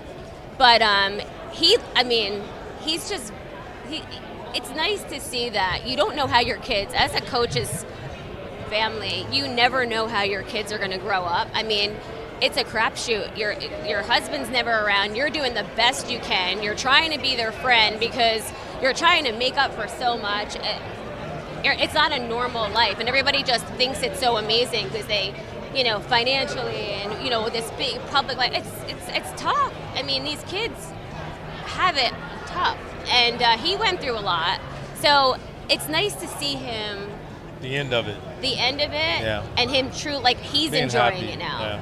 And my Andrew's just living his best life, you know, like he couldn't have had a better run. Right, that's right. So for them to share it together has to be the coolest thing ever. Coolest thing. Right? Love it. Other than the fact that he waits too long to put him in the game and those blowouts. Yeah, does he Right? know? He's been in every game. Does he know 41-0 when Andrew plays? I know. Is that right? 41-0? 41-0? when Andrew plays. Yeah. How come he's not starting him? No. They did discuss that, I think, senior day. And Andrew's like, no. I think Danny has said before, the crowd, like the students, the fans, they love Andrew. They love him. And he's just a funny kid. And he's like, if you start and then things start going bad, you're gonna have, you know, your senior years, and let's just hopefully we can, you know, send you in at the end. So, which is what he did. What's it been like to watch the perception of your husband change like it has from a year ago, right? Like now he's on this pedestal. We did something the other day where we did Mount Rushmore. Yeah. The top 4 current coaches in the game. And we had 4 of us, and all 4 of us had Dan on there. We're like 2 years ago. No, right. I mean, 2 years ago, you Andrew, know what it was. You said it. Last January, he was worried about getting fired. Oh, yeah. You guys always. were worried about that. And now look at where you are now. If I had $1 for every time he said the word fired through our life, I'd have more money than I have now. I'll tell you that. He is brutal. He's brutal. And he would say, you know, like everything that he did, he was just so afraid to. It's a failure thing. Like, you're afraid to fail. You're in a public eye. Social media sucks. It's like, you can ignore it all you want. When you know that people are disappointed in you and not just like your work, it's like so many people letting people down. That is tough. So for him to do what he did, it kind of lifts it up. He just, you know. Is it cool though to see, like, you know, he walks around now and everybody wants a piece of him now? It's like, it's so weird. You know, it's like, it's just so heartwarming. It's like you're so proud. It's like all I keep thinking is proud. I'm proud of this. I'm proud of him. I'm proud of this team. It's like, and not only because they're good kids. Let me tell you something. Like, you don't do what you do and have a screwed up team. Like, our kids are so like tight. And not only that, we have fans. Like, our fans are so behind them. I will tell you, that parade last year, I will never forget for the rest of my life. The fans that came out for those kids, you know you have fans, but that literally you saw visually what supports you, and you're like, wow. And there's other fans. You want me to get into that or no? You don't want to do it. We don't want to get you in too much trouble. No, we're not going to do that. All right. We're not going to do it. Should we give the people what they want? No. Should we give the people what they want? You got some orange? What? Orange. You don't remember our conversation? No. What's that mean? All right.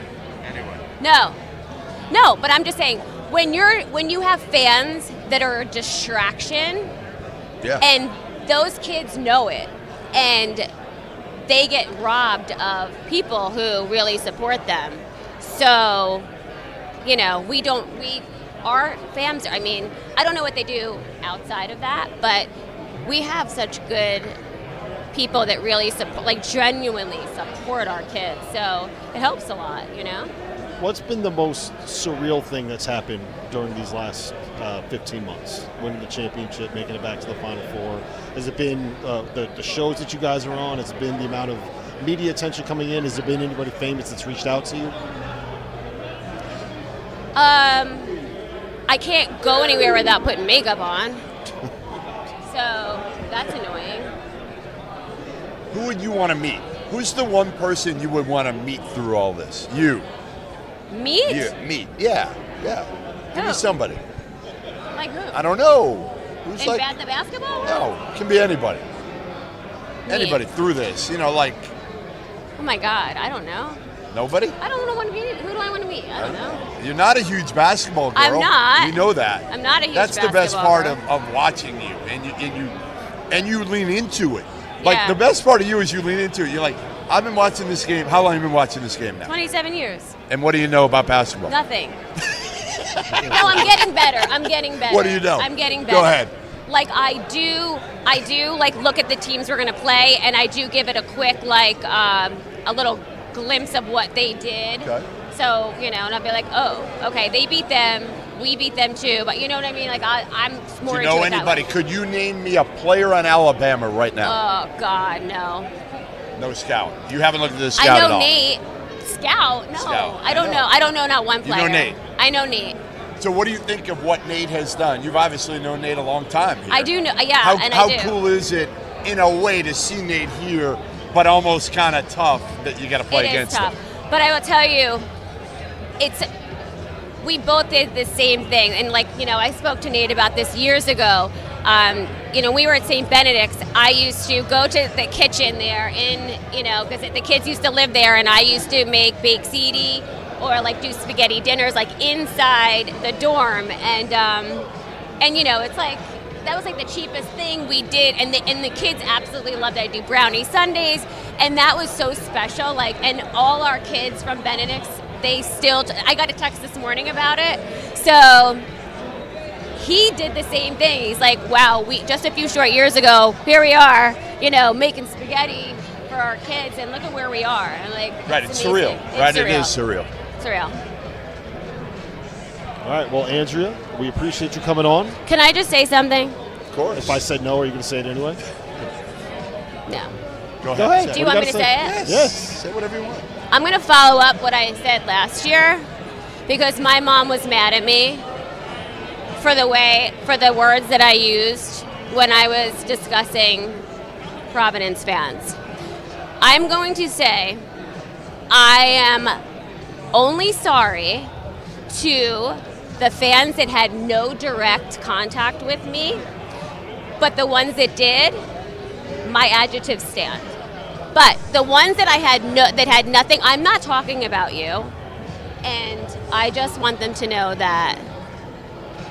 No, we've talked about this plenty, and listen, there are fans that can be awesome, right? Yes, Awesome. yes. Even opposing fans. No, there are a but lot see, of the them that thing are is, awesome. they never knew the story of what happened 2 years ago, and it was a scary situation in there. And I'm from Jersey. Listen, I'm from Jersey.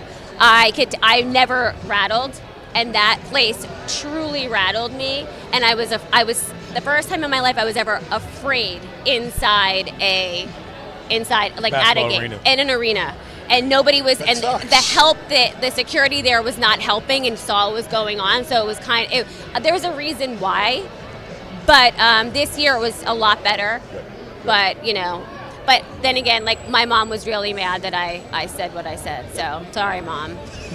She wanted me You gotta to come right apologize on. to Mom. I have to apologize Good to Mom. job. Yeah, She's no, like, but- we So don't proud talk of like you. that. I'm like, dude, we do, first of all, and second of all, We're from Jersey. we're Come from on. Jersey. Of course we talk. Hey, listen, I have one brother. I have two sons. There's no girls in my life. I'm in this vicious business. I'm surrounded by boys and men constantly. I'm doing the best that I can. We love you, Andrea. We love you. You know that. Yeah. We love you. You have a standing invitation. Thank you. You know that whenever you want to come on. Thank you. Your husband, I'm not so sure. But you do. He's got to Okay. win it. We'll bring him on. That's right. Yeah, if he he's wins gotta it go back. again. He's got to win it. He's got to go back to back. Maybe we should start the podcast again, because I really would do so good We with could do it. let's Absolutely. bring it back. We're in. we're in. And now you have a bigger profile. Well, now I feel better doing it, and we could talk about and like bring more people in. We That'd be actually so didn't fun. rip on your husband that much here. And we didn't tell. We didn't know. There weren't a lot of stories. There's nothing to rip on him really Well, too there are. much. Oh, okay, yeah, you're right. Come on. No, you're right. Are I'm you trying kidding? to think like, oh, yeah, you're right. Okay. We've kind of gone through everything. Yeah, we've gone. We talked about the weirdo room already. Weirdo The underwear story's been beaten to death. You talked about the broken slippers. Yeah, the slippers was a good one you gave me the Oh, other the day. slippers. Yeah, that was a Oh, good how one. funny is Yeah, that? that's great. Oh my Great. God. Yeah. I mean, there are a lot of them. There's a lot of them. You know what I do appreciate about you guys is how you can go on a platform like this and say some of the most embarrassing stuff about your husband, doesn't and care. he doesn't care. Right. And then he will say in an interview things like, "She wants to be on TV more." How much do you like being on TV during I games? do not like being on TV. Thank you for bringing this up. I purposely, if you ever saw my in-laws in the stand, you will never see me. I will never position myself near them because I don't like to be on camera ever. So And when Bob's always on. and he's always on. So I always put myself on the opposite side. But the only thing that happened last year at the championship game, they kept showing them, and I purposely didn't want to be on camera, but I also didn't realize that people were, that nobody saw where I was. And I got more texts asking me if I was okay and where was I than congratulations. They didn't show you at all? No, At all well, last because year? you know what it is? They put the families on the bottom bowl, like the bottom, like the first few rows. So we were kind of up, and I'm not usually where I sit. So they were looking at me, like looking for me down below. So, and that was like, I'm like, are you serious? Like they couldn't. They'll find you this year. Andrew, So, they're going to but find I you don't this want year. that. Like I don't like that at all. Like I don't like it. But Do your makeup just in case. yeah, come on. I'm gonna be like, you know. All right. We're going to let you go. Okay. It's been a long day. It's like the day. It's Take like a nap. one long day since I've been here. I know. Trust I me, hope we we're can right. relate to that. Right? Oh, it's time to play. It's time to play. Right. I know. We need the Yeah. games. It's time We to need play. the games. We've had enough filled up. I know. I'm like so nervous about the girls right now. Like I'm like, I want to throw up. But how amazing would that be? It would be amazing. Jeez. Give us a prediction for Iowa UConn. Iowa UConn coming up next. Oh, I know. Woohoo! Go UConn. Do you know who Caitlin Clark is? I do. I do. I do know who she is. All right. Yeah. Listen, Andrea, we appreciate the time. Thank you. Thank you for being on. Your chaperone can walk you back to I know, your hotel now. yeah. We're going to scoot you out. We're going to slink John Henson back in over here. Okay. Thank you. Thank you. All right, so we're not breaking. We'll stay live. Stay with me right here, RC. No, you're fine. I Yeah. I couldn't get it. Jeff didn't want to let you loose. He was scared. I wanted you to be you. Jeff's got to take a call, portal call. Yeah, it'll be very interesting to see what this is. Are we going to get Kevin Sweeney on here? I think we Sweet. Kevin Sweeney, Sports Illustrated. Here we go. Sweeney. What's going on? Grab the I'm mic. gonna steal my water. Grab the mic. Yes. Henson. So on There's a lot more water on the table today. What happened last night? on Wednesday night, Henson, we were having a conversation at it was late night. It was over cocktails. It was after dinner, and Sweeney said that he doesn't believe Tony Bennett is a top 50 coach in America. I didn't say this. He doesn't think he's top 50. Top 50 is insane. No. So I think he's a top 50 coach. Yeah. So He's got to adapt He's and not evolve. top 50. So let me explain my comments in the context of RC. We were discussing RC's take that he was on Mount Rushmore. Yes. And so what I said was he's not top 5. I'm not sure he's top 50. Like I would have to think about it. I would have to map out all the names. You are out of your mind. For 2024 college basketball. Out of your mind. Okay. Out of your mind. There's no question. Look, I'm sorry. I think It's not. I think the lack of success since COVID, some of the misses in the portal, I think the challenges and just how they run their program There's now not to four 2024. coaches, 5 coaches in the country that could have took his roster and put it in the NCAA tournament. Okay, but RC, building the roster is a big part of it. But he got there. They didn't win it, and everybody else outside of one team is going to be disappointed. And that's part of it. He got him in the dance. But do you feel confident in 2024 that he is going to build rosters good enough so that he's not having to carry things over the finish line like this? I think that there's a 50 other coaches that follow on that list. I just think he's done a hell of a job. And at the school he is for what he has to deal with, I just think that. Look, I have an immense amount of respect for Tony. Like, I think he's a phenomenal coach. I think winning a championship there and the run that they had for several years was They have been the elite. best program in that league since he's arrived. All right, hold on. Jeff Goodman. Can we agree to that? Jeff Goodman Yes, just broke a little bit of news. that's true. Sweeney, hold on. Jeff Goodman just broke a little bit of news. Well, just that Jerome Tang is not in the equation anymore. He's going to sign a new deal with Kansas State. He's out of the equation for Arkansas, according to sources. Chris Beard staying at Ole Miss. So now where does Arkansas go? I mean, this is unbelievable, right? Like, Will Wade now? We're talking about two big names. Will Wade was not in the equation as of this morning. But now, could he move in there? Could you be looking at other mid-major guys? A Bucky McMillan. Say Bucky. Somebody like Eric Henderson coming from South Dakota State, which doesn't make a ton of sense. But again, that's what you may be looking at right now if you're Hunter Yurachek. Wow. How about Amir Abdul-Rahim? I'm just such a fan. No?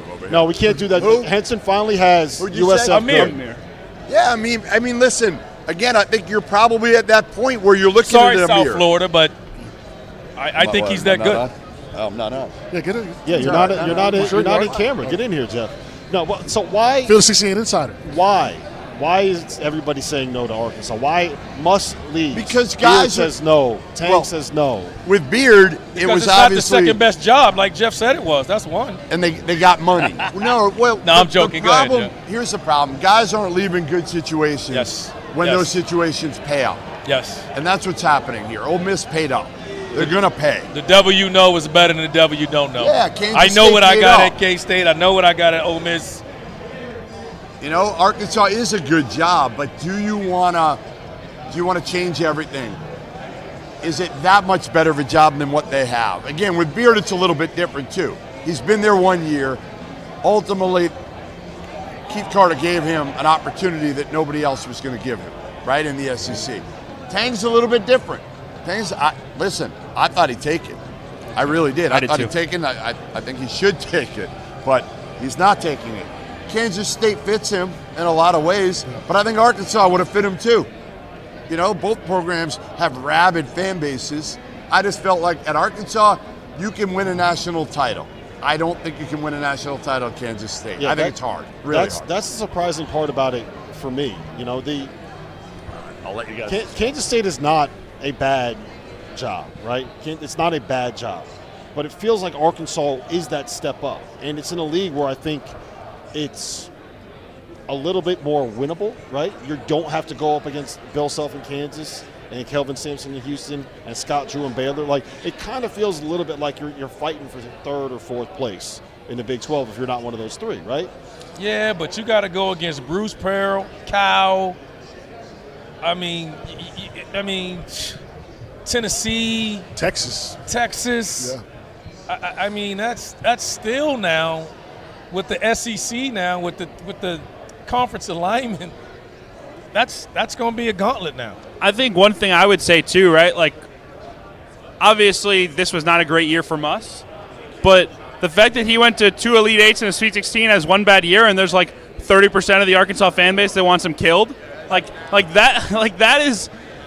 be a scary thing for me to walk into. This is a program that had not been to the second weekend in 2 decades. Muss comes in and rolls, and after one bad year, like, it's pitchforks, right? Like, Jerome Tang is beloved at Kansas State. Like, everybody at Kansas State seems to love Jerome Tang, and there's a certain level of, like, why would he mess with Happy? I've said that about Louisville, that sometimes when you react, and I'm not saying they did the wrong thing by moving on, and I've been on record for how I feel about Pat Kelsey and the job he'll do, but sometimes fans and coaches watch what happened to coaches and what happens and how they're treated or how they're perceived to be treated. And you see that, like you said, 2 Elite Eights. It's crazy. And in 1 year, and then you're like calling for his head. There's not a lot of guys that want to sign up for that, particularly when you hadn't been since I had hair. I mean, it's been a while, man. That's now you're going to find out who gets that job. Now you're going to help you can find a Pat Kelsey going down your list of hires now. So who would you hire? I don't know. I mean, I like Will Wade. I like Amir the shark. Abdul-Rahim. Yes. I think he's a star. I think he's a stud. And I don't want to hear that crap about he needs to win. And he stepped up. He crushed it at Kennesaw State. He crushed it at South Florida. USF so you guys can kill all that. He couldn't do it at the high major. That dude's the real deal. USF had never been ranked ever. And he's the real deal. Yeah. That would be my first call. Great guy, what he stands for, my first call, hands down. I like Amir. I like Amir a lot. I think the one other name that I would seriously consider is Bucky McMillan, because I think personality-wise, he really fits that Arkansas job, right? He's not quite Muss, but I think he's very similar in that he's very savvy, like marketing the program. He wants to be out in the community. He wants to deliver some energy. He's familiar with the region. I think Bucky McMillan would recruit at an extremely high level at Arkansas. Like, to me, if you're working your way down the list, I think Bucky and Amir are the two guys that really fit this thing and would have an opportunity to do really well, because both of them have really built programs from nothing, right? Like what Amir walked into both at Kennesaw and South Florida is ridiculous. Come on, man. Bucky I don't know why Stanford, he didn't get more in this cycle anyway. I'm just a fan. I don't know Amir personally, but I'm such a fan, and I advocated for him to get the South Florida job. And I had nothing to do with that, so I'm not saying I had anything to do with that at all. Search firm RC? No, not at all. So let me cut that. I'm not saying it that RC way. search but firm. I'm saying if I'm the AD at Arkansas, he's my first call. And that's just how I feel about it. I think he's a star. Yeah. I love the Bucky McMillan call. I love the Amir call.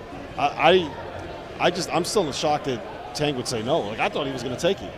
I felt like that thing was done. K-State said. Well, a raise will do that. K-State said here. That bag will do that, right? The bag will say a raise and an extension. An NBA free like, agency. do I want to move to Manhattan? Just move the family here. Hey, listen, when you sit in front of the gym and you got a deal, he slides the paper over like, that's what K-State did. You know what is interesting is I do feel like the cycles that these coaches get, it's moving quicker now, right? Yeah. Like we saw Danny Sprinkle go from Montana State to Utah State for a year and then get Washington. We're talking about Amir Abdul-Rahim going from Kennesaw State for a year at South Florida and getting a bigger job. Steve Lutz went from Corpus Christi for 2 years to Western Kentucky for a year to getting Oklahoma State. Some of these power conference jobs, it feels like they might be turning over a little bit quicker. I don't know if there's something behind that, but it feels like we're starting to – the cycle's moving faster. Well, and then you're getting opportunities where coaches are saying, I want to get out of a situation. Like if some universities are slow to adjust with NIL and everything else and the support that they feel they need, you're smart to move on and get out and go somewhere that allows you to do so. Yep. We're going to head to a break now. When we get back, we got plenty more to talk about. We're going to break down some of these games. We're going to preview the actual basketball at some point today. That's next.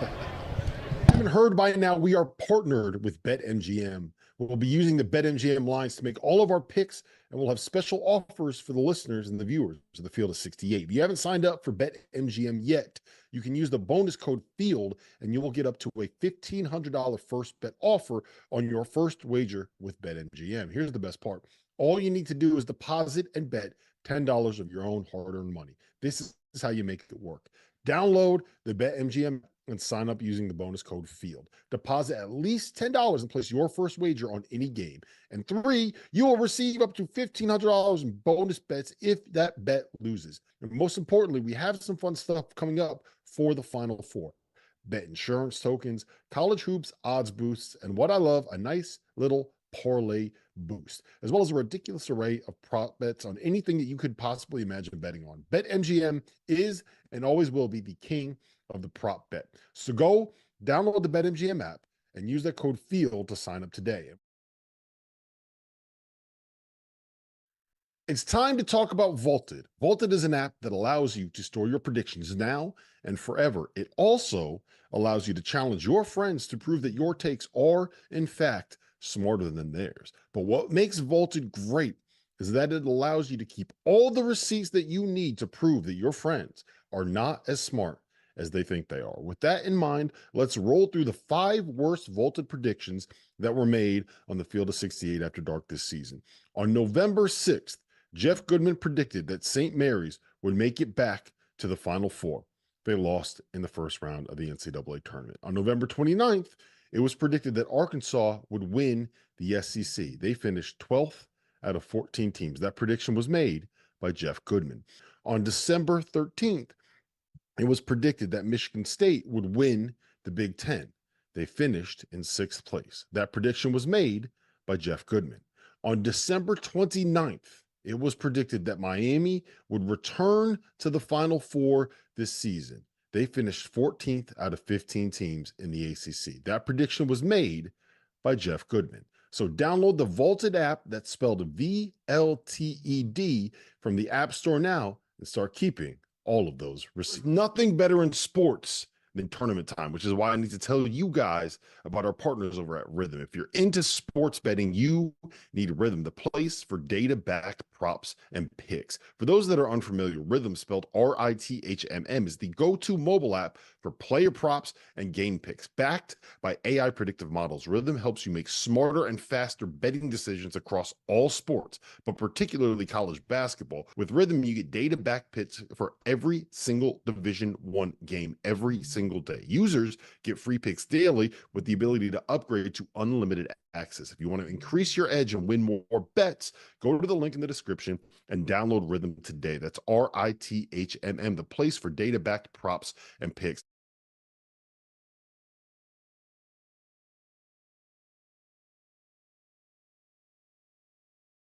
Welcome back. Huss Brewing, Field of 68 live. We're going to be here for another hour, 225 East Monroe Street, downtown Phoenix. Guys, we got a little game to play. We got a little something going on here. John Henson, hold up what you got in your hand. You got a marker, you got a whiteboard. We got a game. It's going to be called Who He Coached For. Dagan Hughes, our producer, is going to break down the rules of the game. He's going to be off camera. You're going to hear him. Can't see me. You're not going to be able to see him. All right, fellas. You guys can all hear me, correct? You all hear me? Oh, this is great. I don't know what we're doing. Game show. This is nice. So basically how this is going to work, I'm going to show you on the screen, and everybody else will be able to see at home, a picture of a coach.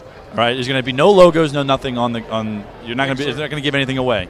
So basically what you're going to do, if you decide to lock in your answer after you see the picture and you get it right, you get 3 points. If you don't want to write down an answer, we'll then tell you what conference that coach coaches in. And then you're going to give me you can give me a team. You're only giving me a team here, not who the coach is, just the team. And then if you get that right, you get 2 points after the conference. And then if you want just 1 point, we'll give you his name, and then you can write down what team he coaches for 1 point. And Trevor's going to keep track. So Trevor, get ready to keep track of the points. My earpiece wasn't in, so I didn't hear anything. Yeah, you heard everything there. So the game I got it. I'll figure it out. He heard it. You heard it. I don't know. You heard it. The game is the name of who the does he school coach guy for? coaches Not the name of the coach, but who he coaches for. Yes. The team. You ready for the first one? Yes. You're ready. Here we go. Somebody tell The first one. Sean Paul come stand There you go. Just the picture of the coach. Where does he coach? Where does he coach, Randolph? Does the color have to do with the school? Yes, the color. I didn't change any color, but the logo I did take off, as you probably can tell by the crappy Photoshop. You need help with this one, Randolph? Sweetie was quick. If you locked it in, you can just put your whiteboard upside down so they can't see. Put it upside down so if you lock it in. I'm assuming you wrote it down. It's a school. The school. The school. The school. I put the school. Don't cheat. No, not cheat. What are you doing, Henson? Don't cheat. Write it big, too, so we can see. Oh, I wrote it really small. That's bad. Now, again, you don't have to write it down. Once you write it down, you lock it in. You can wait. All right. You can wait if you want, because I'll give you where he coaches. I know he has no idea. You lock it in? You're locked in. Do you want the conference? Locked in. Does RC want the conference? Yeah. Do you want the conference? Give him the conference. He coaches in the Missouri Valley. This team is in the Missouri Valley. I'm sorry.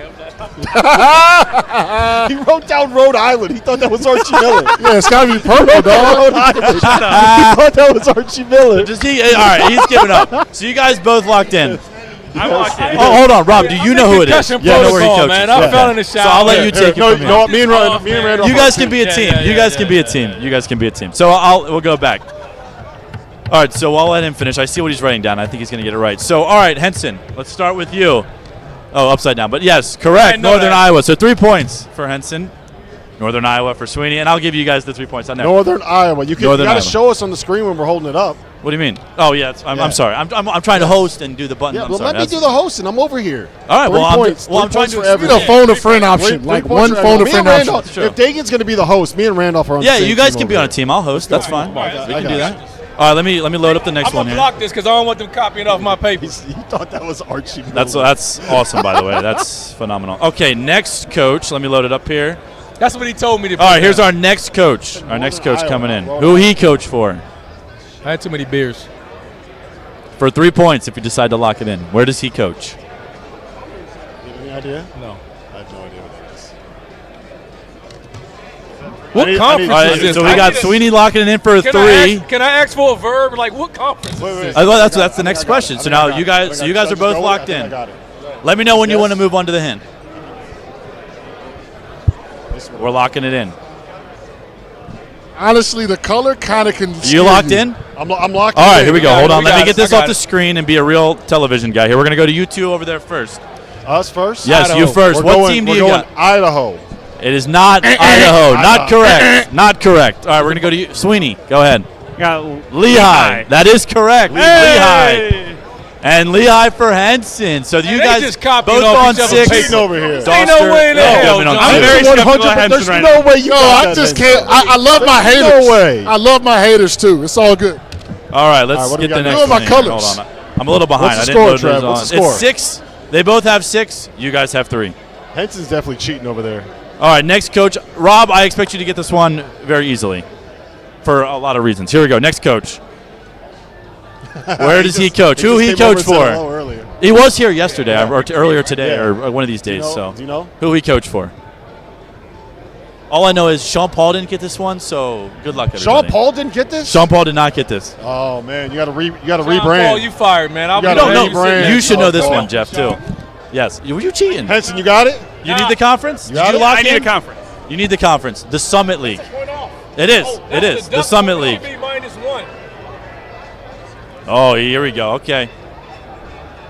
Rob shaking his head. I don't know. All right, here we go. Hold on. One at a time. Whoa! Don't hide the thing. Oh, I'm locked in already. But You guys are already locked in. That's a Come good on. answer. Hold on. That's good. That's All right, we're going down there to Rob first. That's a good answer. North Dakota State is correct. Oh, Sweeney thought It it was is Eric correct. Henderson. That is not Eric Henderson. Come Why on, would I know what Sweeney. Eric Henderson looks like? No, You don't know North who Eric Henson Henderson is a perfect 3 for. He's got all 3. Look at nice. Yo, I'm gonna tell y'all. Look Put at it on his Henson. phone. Somebody's texting him Look on at his Apple this, Watch. man. Henson is and he's hot. getting the answers, man. This is what See, I'm look, talking he's about. No. These are all. These are not Hey, texts. he went to Carolina during that time. Look, I have not checked my You majored phone. in African I have American not studies? checked my phone in 5 minutes. All right, man. Henson's killing it right now. He's got 9. So Henson's on 9. Sweeney's on 6. And the 2 down at the end are also on 6. And a little bit of a handicap because Rob's down there, too. All right, next coach. Here we go. Who he coach for? For 3 points. You're John, trying to read damn, the logo. you trying to read the damn name tag? There is no logo. I took the logo off. That's just a March Madness pin. That is got going to this? give nothing away. I'm relying on you for Give this. something away because it means he's coached in the tournament. I got nothing But you don't know here. when this picture's from. I have no idea. Exactly. Come on. I thought all this through, Sweeney. Come on. Let me Yeah, know I when need you the guys want conference. conferences. I Let want me the know when conferences. Hold on. Henson's still thinking. I'll take All right, conference. so you guys assuming. hold on. Henson's writing something down. Henson's locked in for 3. The conference is the Big West. If you haven't noticed, we're kind of going. Oh, I guess we're not going in order. The Big West. Oh, you already locked in. It doesn't matter. I can give you the name for 1 point after this. If you're not, give me the name. You want the name? Let me just double check the right. Diedrich Taylor. Oh, I think I know. Hold on. This is going way better than I thought, by the way. Just want everybody to know that. It's going better. It's going way better than I thought. This is phenomenal. Also, Henson's killing. Hold on. This is way higher tech than at the New Orleans Final Four when you were Way listing better, off way the better. All right, names of so we're going to go to Rob for 1 point. Fullerton. He is correct. Cal State Fullerton. Sweeney to you. Cal Hey, State man. Fullerton. And Henson. He made me think on that one. Henson. Wow. Henson did it? This is Henson unbelievable. has got all 4 correct so far. How? I need a napkin or something to wipe this. Hey, can we get a napkin to wipe our board off? We man? got to get some napkins. Anybody got any napkins around I here? got you. He's got the tissues in his back pocket. Yeah. Hold on. Use one. This is an elite run from Henson. This is wild. very impressive. I'm very impressed. Honestly, Very Henson, I impressed. thought you Okay, would have here we go. Next one. Who he coached for? Oh, I got that. That's easy. All right, well, write it down. Write it down. You're on the team, man. Who we coach for? Here we go.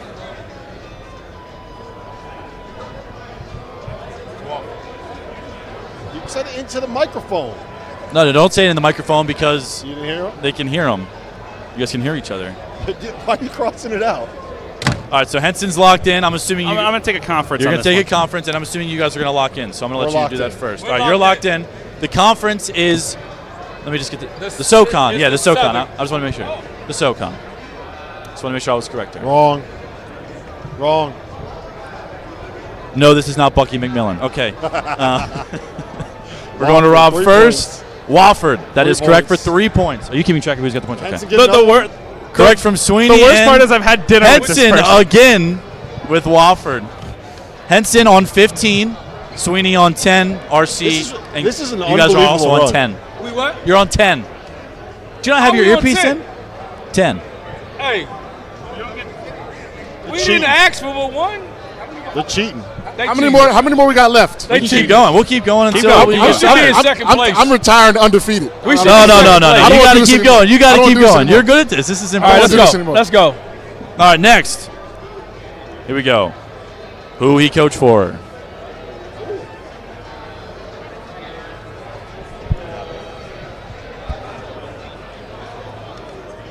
Sweeney's locked in. Finally. Locked in. I was like starting to question Robin- I think, myself. I think that's a picture from his old job, though. Are you locked in? It could be fun. I think that's a picture It would be from fine. his old job. Oh, well. The colors are the same. They're exactly I the think it's a same. picture This of is his old exactly. Are you? Hold on. Don't show anything. Henson's not in yet. Hey, man, the saying is running out, man. I Run it out. Come on, I gotta man. push you. I gotta push you, Henson. You can wait and get a conference. You're up by 5. All right, let's go. All right, here we go. We're gonna start with RC and Rogers. Always I showed starting it to with you. us, man. Tulsa. We I showed just It's it. Tulsa. That is correct. It is Tulsa. It is Tulsa. Georgia Tulsa. Southern is not correct. So Henson is now no longer undefeated. So we might as well keep he got playing. it flat Henson out was wrong. Might we as knew well keep Henson. playing. We knew Henson was a We knew. fraud. Also, that was from his Fraud. current He job. came That out was we from knew. Tulsa. We knew Henson was a fraud. That was from Tulsa. That picture. Now we're rolling. We had it right. It's from Tulsa. Wasn't that Charleston? Tulsa. He was at Louisiana Yeah, Tech that's what before. I said. Yeah. He was at Louisiana Tech before, but they're both blue schools. Yeah, I think it was from his You were old saying job. it's from his old school. That wasn't correct. Could have been from his old job. But That's it's why not. it is. He didn't It's answer not. Next us. one. I'm telling y'all, What's the somebody's texting him on his All watch. right, next. Here we go. Who he coached for? Can't text on the There we road, go. RC. Who he coached for? I got nothing on this one. Damn. Is that I got no chance. is that Coach? I got nothing on this Cash. Oh, Cash. Sweeney is locked in. one. Sweeney's I need locked to in. leave. I can tell you the gym that this photo is taken in if you really want to get crazy. What's the gym? Hold on, no. Are you locked in? You're locked in. This is from the Caitlin Clark NAAC, played the MAC. there. Yeah, The Caitlin MAC. Clark played in this gym this past week. Whoa, don't help your comp. No, it's not help. It's no help. It's no help. There's Not a real a competitor. there's gonna be a Conference. major hint Conference. that Jesus. Sweeney knows where this gym is. No, I. That's a major hint. We do. It's not really because this is not his. I know it's not, but it should help where they are in the. I mean, he country. knows the. That's true. What's the name? And the name is John Dunn. Oh, I got it. I should know this one. You should know. Yeah, you should know this one especially. Yeah, That's actually true. I didn't even think he's about familiar that. with As the I'm town. wearing his jersey over here that nobody can see. All right, so Rob All right. and RC for 1 point. Marist, that is correct. Sweeney 3 for me. Marist and Henson. There's no way Henson got If it. Henson, Marist, let's go. All right, Henson's on an all-time run right now. All right, score update. It's a little closer now. It's a little closer. Henson's on 18. We got the same repeats. Do you have Henson? Do you have like a photographic memory? Huh? Do you have a photographic memory? Nah, I just, you know. He's probably listening, man. You guys got to be careful when you talk on the mic. Hey, you can Sean hear everything. Paul is telling them the answers. He put the board up, and then Sean is telling them, "Oh, him right here." All I right, don't know next. who that is, but he helping them. Next coach. Here we go. I'm, Who he coach for? I don't know this guy. I have no idea. What are you looking for, Rob? Is he Can't over even here? begin to know. Is he who here? that is. I don't know who that is. Hey, wait, he's here. Yeah, he's here. Where's so he where at? is he? Is he here? This is phenomenal if he is. A don't live know where he appearance is. on who he coached for would be phenomenal. Yeah, he's here. Is he here? Well, if we can find him, we'll get him on. You better have the proper. Yes, proper name. For the proper name for this team. There's a proper name. Proper name? Proper name for this team. Yeah, go ahead. You're good. I didn't say anything yet. The proper name? The proper name. The proper name for this That team. means spell this right. Proper name. Hey, you know what? let's I go. can give you a Next one, conference if you dog. need to. I can give you a conference if you need to. That's Rob, it. I want a conference to be clear, Dave. All right, Rob's still writing over there, so I'm going to wait. No, I got it. I see a lot of writing over there, and I don't know. All right. The Let's go. Horizon Let's go. League. The Horizon The League. clock is out. The Horizon. No, they still got a chance. Horizon League. I got this wrong. I know I did. Are you locked in, Henson? This is You're for locked first in? place. Or you don't even know? You're not even guessing? I'm just guessing. He's We on guessing. first So place, you we have didn't know. something written down, though, Let's yeah? go. You have something written down? All right, so here we go. We're going to go to Rob first. So the always proper started with name, us. see, IPFW, the Fort it's- Wayne Mastodon. it's not IPFW anymore. It's just Purdue, Fort Wayne. So technically, I got it. Right no, there. I wrote Fort I Wayne see Mastodons. IPFW and I wrote Fort Wayne Mastodons are not the correct okay, name. It's so I'm Purdue. wrong. I got it all written Wrong. down. Yeah, It's I'm Purdue, wrong. Fort Wayne. Wrong. Hey, I thought you were really tricking it. No. Yeah, I know. I thought you guys were tricking me. No, not correct. I'm wrong. Henson. So I'm not giving you the points. Henson, for you that, got by it? the way. You didn't get that right. We got it. What are you talking about? No, you didn't. It's We got Purdue, it. Fort Wayne. It's Purdue, Fort Wayne, not IPFW. So no points. No points across the board. No, that's bullshit. No. That's bullshit. Purdue, Fort Wayne Hey, is this the is- I have no the problem proper in taking name. the point. We I have no I'm problem. What are petitioning we it. doing here? Purdue, Fort Wayne. What are we doing No here? other college in Fort Wayne. I'm Purdue, taking. Fort Wayne. Hey, Henson, I'm taking. I want to the have a points. point. I don't care. You We're guys getting can the take the points. points. It doesn't count over here. Nobody getting got the any points. points. I don't We're care. taking All right, what's the points. next? All right, next. We can play this all night. Man, I got like 40 coaches over here. I'm well prepared. I'm tired of this game. No, you're not. No, you're not. You're having a good time. All right, who's next? Let's go here. All right, next coach. Who we coach? Oh, whoops, sorry. Who we coach for? I'll give you all a hint. The colors in the background and on the tie should give away a lot here. The colors in this photo should give away a lot.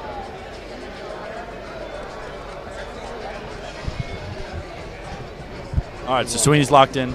Y'all need to mute my mic. I don't know that I feel great about it, Sweeney's locked in. but I think I need to gamble a little bit. to Locked make in up over for it. there. You're locked in. I'm taking a guess. I'm taking a A flyer. guess on a three-pointer. Oh, okay. Is that? Hold on. Don't give away too much. He's still writing. I hope I spelled that right. Hope I spelled that right. I think. All right, hold on. I think you're right. Are you ready? All right, here we go. Rob, can you let me get the thing off the screen It's first? taking, so I it's can taking do it? forever. All right, here we go. Mercer. Mercer. Not correct. Sweeney. VMI. think this is wrong, Not correct. VMI. What? Yeah. Campbell. Got it. Fighting Camels. Henson got it correct. Kevin McGeehan. This is ridiculous. This is impressive. This is actually impressive. I'm not like- gonna lie. I'm impressed. I'm impressed. All right, we'll do two more. Two more. What are the scores? Two more. 21-16 for Sweeney, 21 for Henson, 14 for you guys on the end. We got 17.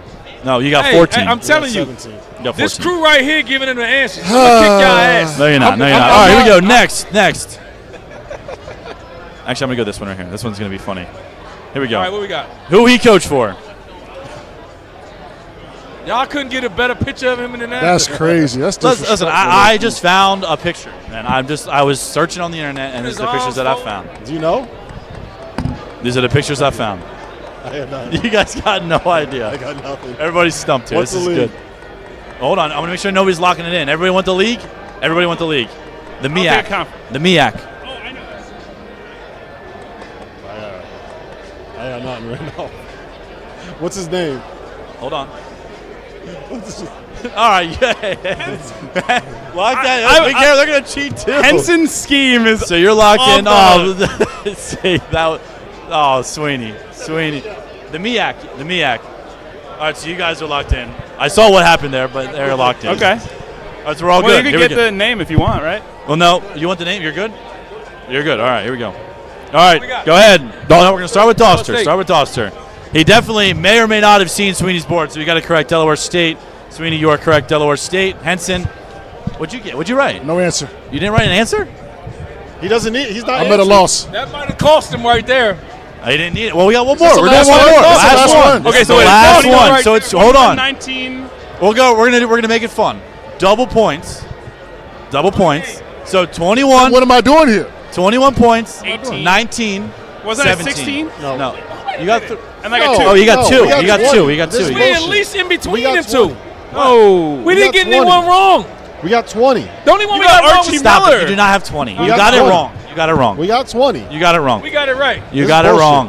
All I don't right, like the double refs. points for this one. Double points. I got to go find the one I want to end on here. I got to make it difficult. Let's see. This is great. Let's go right here. This is great Here we television go. right now. Who we coach for? Sweeney was quick. Sweeney was quick on this one. Is that Nick Nurse? Sweeney was quick. Is that Nick Nurse? This could be a win here, Sweeney, if you get this right. Did you see know. what Sweeney wrote down? I think I have it. You locked in for double points for 6. Are you guys? You want a conference? I'm not sure. This is gonna be a. The Southland. Just ask Sean Yes, like y'all okay. been asking. The Southland. I'm just taking a shot in the dark. So if you guys wrote down a Southland school, we could be good. Sweeney's pretty excited. I don't know. All right, here we go. Everybody's locked in, so we're gonna start. Dauster. I'm gonna change that. Here we go. You're down there. You two. Hey, what's your answer? Houston Christian. Not correct. Sweeney. New Orleans. Hold on. Henson. No! Oh! Henson with the win. Mark Schlesinger from New Orleans. That is ridiculous. I'm So crushed. Henson Sean Paul and them was giving I'm him the so answer. crushed that game. He pulled his board up. Listen. One thing I learned in Carolina is got to use the resources. That was impressive. I gotta lie. That was impressive. African American You know, studies. yes, sir. And That was Swahili. very impressive. And Swahili. A+. Rob, you can now send it to break if you like. All right. When we come back, we're going to be talking about the actual Final Four games instead That of playing is- this stupid game that Henson's cheating, Dagan's rigging the scores against us. We got robbed. That's next. Haven't heard by now, we are partnered with BetMGM. We'll be using the BetMGM lines to make all of our picks, and we'll have special offers for the listeners and the viewers of the Field of 68. If you haven't signed up for BetMGM yet, you can use the bonus code FIELD, and you will get up to a $1,500 first bet offer on your first wager with BetMGM. Here's the best part. All you need to do is deposit and bet $10 of your own hard-earned money. This is how you make it work. Download the BetMGM and sign up using the bonus code FIELD. Deposit at least $10 and place your first wager on any game. And 3, you will receive up to $1,500 in bonus bets if that bet loses. And most importantly, we have some fun stuff coming up for the Final Four. Bet insurance tokens, college hoops, odds boosts, and what I love, a nice little parlay boost, as well as a ridiculous array of prop bets on anything that you could possibly imagine betting on. BetMGM is and always will be the king of the prop bet. So go download the BetMGM app and use that code FIELD to sign up today. By now, you guys have surely heard about Autograph, an app founded by Tom Brady with the intention of disrupting the way that fans consume content covering their favorite teams. Here's how the app works. All of the podcasters and bloggers and digital creators covering a team have their content sent to that team's page in Autograph. Instead of having to bounce from site to site or try to navigate the only safe for work spaces that are left on X, you just scroll through Autograph. This isn't a hard sell. This is the truth. I'm a UConn fan. I use the Autograph app to keep up with the writers I read and the pods that I listen to. The best part is that every piece of content that you consume gives you reward points. The more you get, the more chances you have at things like discounted tickets and signed memorabilia.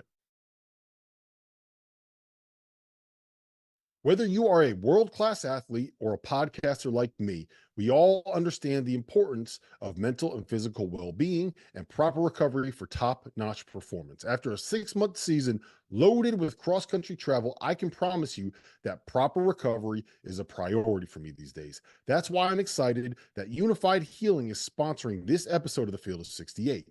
Unified Healing is a new and super innovative global network of wellness centers powered by Energy Enhancement System, or the EE system. If you haven't heard of the EE system yet, you'll want to listen up. This technology promotes wellness, deep relaxation, purification, and rejuvenation. Whether you're here in New Jersey or at one of the hundreds of other locations across the globe, access to a center is easy and affordable. If you're interested in experiencing the EE system technology for yourself, go to unifiedhealing.com/unified68 to learn more and find a center near you. No material or testimonials on the Unified Healing website are intended to be viewed as medical advice or as a substitute for professional medical advice, diagnosis, or treatment. Always seek the advice of your physician or other qualified healthcare provider with any questions you may have regarding a medical condition or treatment and before undertaking a new healthcare regimen, including the EE system.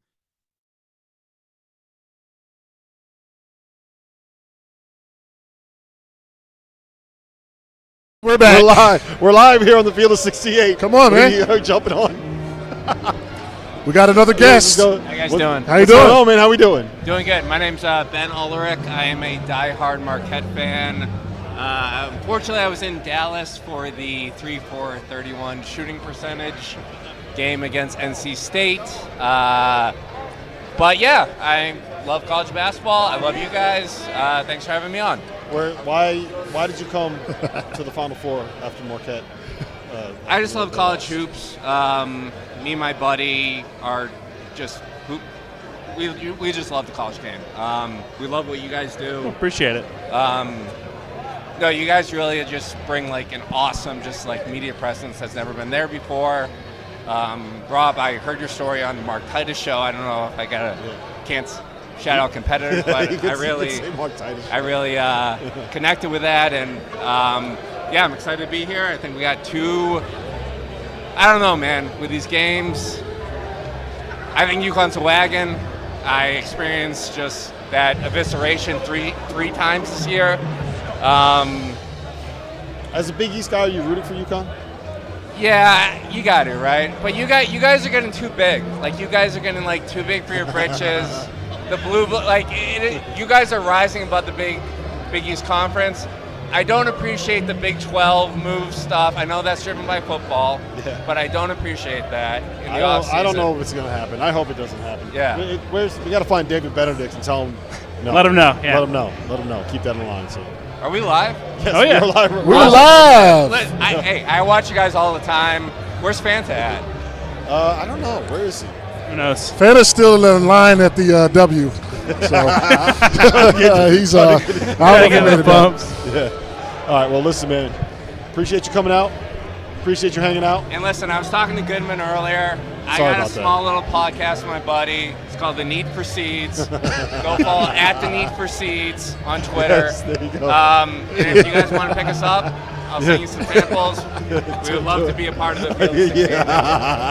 This is awesome. This is how you got to do it, man. Just jump on the show. Grab the mic, grab a seat, jump on the show, promo your podcast. Thank That's you, how guys. it's done. Thank you for jumping on. I could only dream. I can only dream of a hairline like this guy. What a guy. All right, we got stole the show. Good job, my guy. Stole the show. All right. Randolph Childress is back. We use the same hair products, as you can see. I was going to say, he's got a hairline that I can dream of, you know what I'm saying? That's why he's here. What a guy. I don't think you know the difference with him or me. We got about 30 minutes left here. So let's talk about these actual games. Let's talk about the matchups. Let's talk about what's going to happen. Let's talk about what Alabama has to do to be able to beat UConn, Kevin Sweeney.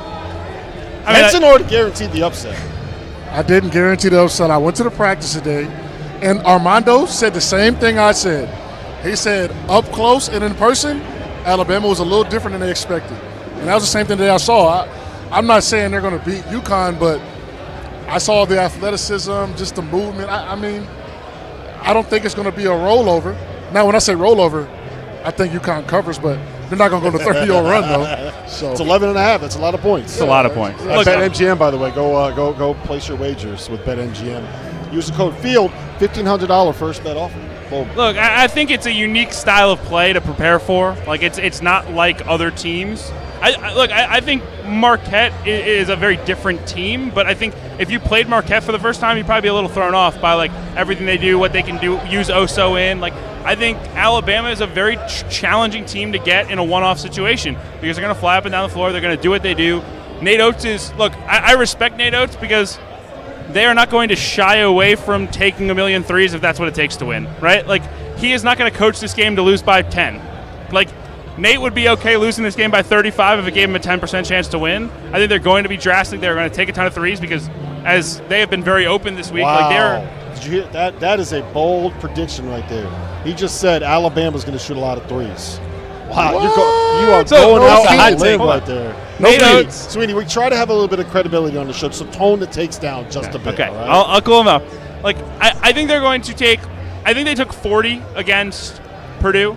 I'm not sure they get to 40, but I think it will be close to that number. More than 40. Like, I think they take 53s. I think that's what they do. I think what they do is they play Grant Nelson at the 5, the freshman. I'm blanking on his name. Jaron Stevenson? Stevenson, yeah. Play Stevenson or Grant Nelson at the 5. We talked about this, Randolph, and just spread them out and just let them fly. I think that's their best chance. Yeah. I don't say the biggest adjustment is going to be offensively. They're going to have to take and make threes. I think it's defensively, and I think it's as a jump shooter, I don't want to chase these guys around as much movement as UConn has offensively. So I say offensively, I don't worry. They know they got to take and make shots. I said it before. I think you zone them. I think that's the difference. I'd play a lot of zone and then shoot my threes on the other end. I do think this is a complimentary basketball game, though, for Alabama, right? Like, they have to make shots because if they're giving up threes and long rebounds, here comes the transition game, and now you have no chance of getting stops, right? Like, the only way Alabama has a chance defensively against UConn is if they're scoring enough offensively to be able to get back and set their defense. Whether it's zone, like RC said, whether it's man, like, it's going to be really, really hard if this is a track meet for UConn offensively. Alabama has to play really fast when they're playing offense, but defensively, I think they're going to have to make UConn run their stuff, make them run the shot clock down, and just, like, hope that your execution and your discipline in a game like this, when, like, I hate the throw the numbers out phrase, but, like, at some point, like, it doesn't matter if Alabama's the 100th ranked defense in the country if they're going to compete on Saturday night. Yes, they have limitations size-wise, but they will compete on the ball. One thing I've seen in the last 2 years, you play UConn man-to-man for 40 minutes and your ass getting boat raced. That's what I've seen. That's what I've seen. They're on a historic rate of blowing people out, trying to guard all that crap. And on a team that's the only thing that they're not doing right now is making threes at a high clip. And if they're doing that, you're not beating them. So I agree. It is a solar eclipse coming, so there could be something wonky happen tomorrow. Oh, here we go. No? Okay. Here we go. Just saying. You're all in on this Alabama winning thing. Just saying, man. I done watch some. I done been on some courts and seen some courts, and they're better than I thought. And I'm not trying. Like I said, I'm not saying this because they beat your Tar Heels. Is that why you bullish on them? No, I went to observe them there. I said, let me see what these boys are about. I see them going behind the back, windmilling between the legs. I see them shooting threes. I seen a little bit of size as well. I mean, I don't think it's going to be a run over. You missed it. You missed it, Randolph. He came in here. He said, they were running really good stuff, 5-on-0 in practice. RC. They running really good stuff. You know my perspective. You know my perspective. I'm watching. I asked you. I've seen a lot of time. I asked you an honest question. Yeah, Are you saying it's because they beat your Tar Heels? Nah, I'm not saying it because they beat the Tar Heels. But like I said earlier, Armando said the same exact thing. He said, you know what? When we played against them, it was a little different. Like we weren't expecting that type of competitiveness, athleticism, size. Not to say that it shouldn't have won, but he's like, it caught us off guard a little bit. And UConn, there's UConn, but I don't think it's going to be a steamroll now. I'm saying they covered. How about that? See, you know what? He's already figured out the media game because he said, I think UConn covers about 3 minutes ago. Now he's saying, I think Alabama covers. Yeah, because you know what? So I'm going to stand on business. Which one you standing on? I'm going to stand on business. Alabama will cover tomorrow. I'm buying up 2 points, though. Rob, here's actually an interesting question, and you might have the best take on this of anyone. Over under 4 minutes that Alabama is tied or leading in this game. Because that's what the entire tournament basically what UConn has trailed. Yeah, I'm gonna go under. Under? I'm gonna go under. I think UConn jumps on them early. I think the one thing I would say, I think UConn jumps on them early. I'm going at them. Yeah. You know what? What's the money line? What's the money line? The one thing I would say is Alabama has had leads against all the good teams they played. Like, they led Purdue by 12 early. Again, Purdue and UConn are different challenges, but the way, like, how dynamic they can be offensively, like, I won't be surprised if Alabama takes an early lead and applies a little pressure. You're giving Dan Hurley and the UConn coaching staff a week to prepare for this game, while telling everybody in that locker room the NCAA has this rigged. They gave us the toughest draw they possibly could. Nobody wants us to win. They tried to break down our plane to get us here. You're letting him spend an entire week telling the dudes on that locker room how everybody is against them. A week to prepare for what Alabama is doing. A guy that Dan Hurley knows very, very well. Remember, Nate Oates got into this business because Dan Hurley and Bobby Hurley were recruiting E.C. Matthews. They saw him. Bob Hurley gets the job at Buffalo. What was that? Was that a shiver? Yeah, a little shiver. A little shiver. Did you see that? I just had one a minute ago. I thought we were getting the East Coast. It's a little chilly in Scottsdale. It is. It's a little tonight. cold. Today is. I got one a second ago. It's a little cold. I will tell you this. The vibe here is elite. The ambiance. The thing that I do like about Final Fours in Phoenix, it sucks how spread out it is. Yes. It sucks how far away the stadium is. It sucks how far away Scottsdale is. But down here, all the hotels, all the bars, all the restaurants are kind of in the same spot downtown. So you do get that like Final Four vibe down here. Parking's rough. I just wish we keep it in rotation of San Antonio, New Orleans, Indiana, and Atlanta. We can have Vegas. We can have those four with the Vegas 5. Those 5 in rotation, I take all day long. The Vegas Final Four is going to be a disaster. You think so? Disaster? It's going to be amazing. It's going to be. It's going to be a beautiful disaster. No, it's going to be a disaster in a good way. Yeah, that's what I'm saying. Yeah. So give me those 5 places in rotation. You just get in your hotel. You don't need a rental car. You can. I would do New Orleans every year. Yes, like personally, New I'm with you. Orleans You can't beat New Orleans elite. to me. But this is great. I mean, this setup is awesome. No, like, it's to have all great. these The weather's people been here, great. Like, It's it is super fun. Yeah. So New Orleans is the best spot for the Final Four. Is that what we're For going me, with? I think it's the best. I like Phoenix. You like Phoenix? Wow. Is this your first Final Four? This is my first. I went to one in San Antonio when I was younger, when Carolina played. D. Rose, Kansas won it. But this is my first Final Four as an adult. So I like Phoenix. I like Phoenix. San Antonio, New Orleans, I'm not a big fan of New Orleans. You don't like New Orleans? I don't know. I don't like the vibes down there. I love New Orleans. I heard it was really good, though. Best food city in America. Absolutely. The best food city in America. Okay. I'm saying it. I wouldn't be upset if it was there every year. The best meal I've ever had in my life is the char-grilled oysters that they got at Drago's in the Hilton in New Orleans. That's pretty good. Yeah, I ordered Big 2 dozen money. 2 dozen of them last year 2 years ago. It was in New Orleans. It was the coach's hotel last year. I went there 4 Right? times. What is it? I went there four times. I do like char-grilled oysters, though. I'll give you that. 4 times for lunch. All right, let's talk about the other matchup, Purdue, NC State. You keep telling Alabama to play zone. Say again? You keep telling Alabama they got to play zone. NC State has been playing zone this season. Can that be enough to slow down Purdue and what they want to do? I don't know if it's enough to slow them down. I think it's enough to protect their bigs when, not if, but when they get in foul trouble, right? And I think it's something you go to early and often to slow them down from being in foul trouble. Like if, I think that as soon as DJ Burns gets 1, I'm coming in with Middlebrook. Middlebrook gets 1, I'm going zone. Like I'm going to try to slow down to keep them on the floor and be as effective as possible. And I think you can do that from a pace perspective against Purdue that I don't know if you can do against Alabama. So I think that matchup being against Purdue helps them stay in the game a little bit more, and they can mix in their zone, which they already have. Look, like the depth thing with NC State is a concern, right? 7 guys, really all tournament run. They do have the 3 bigs, right? And those guys are all going to have to show looks. I think I will be interested to see. I mean, is there a way they can throw? Like, I think the zone is the only way you can match up Edey on post-ups with someone other than DJ, right? And I just don't. If I can limit the amount of body-to-body contact between those 2 guys, I'm doing it because I need DJ on the floor offensively, right? Like, he's so important to how they run their stuff.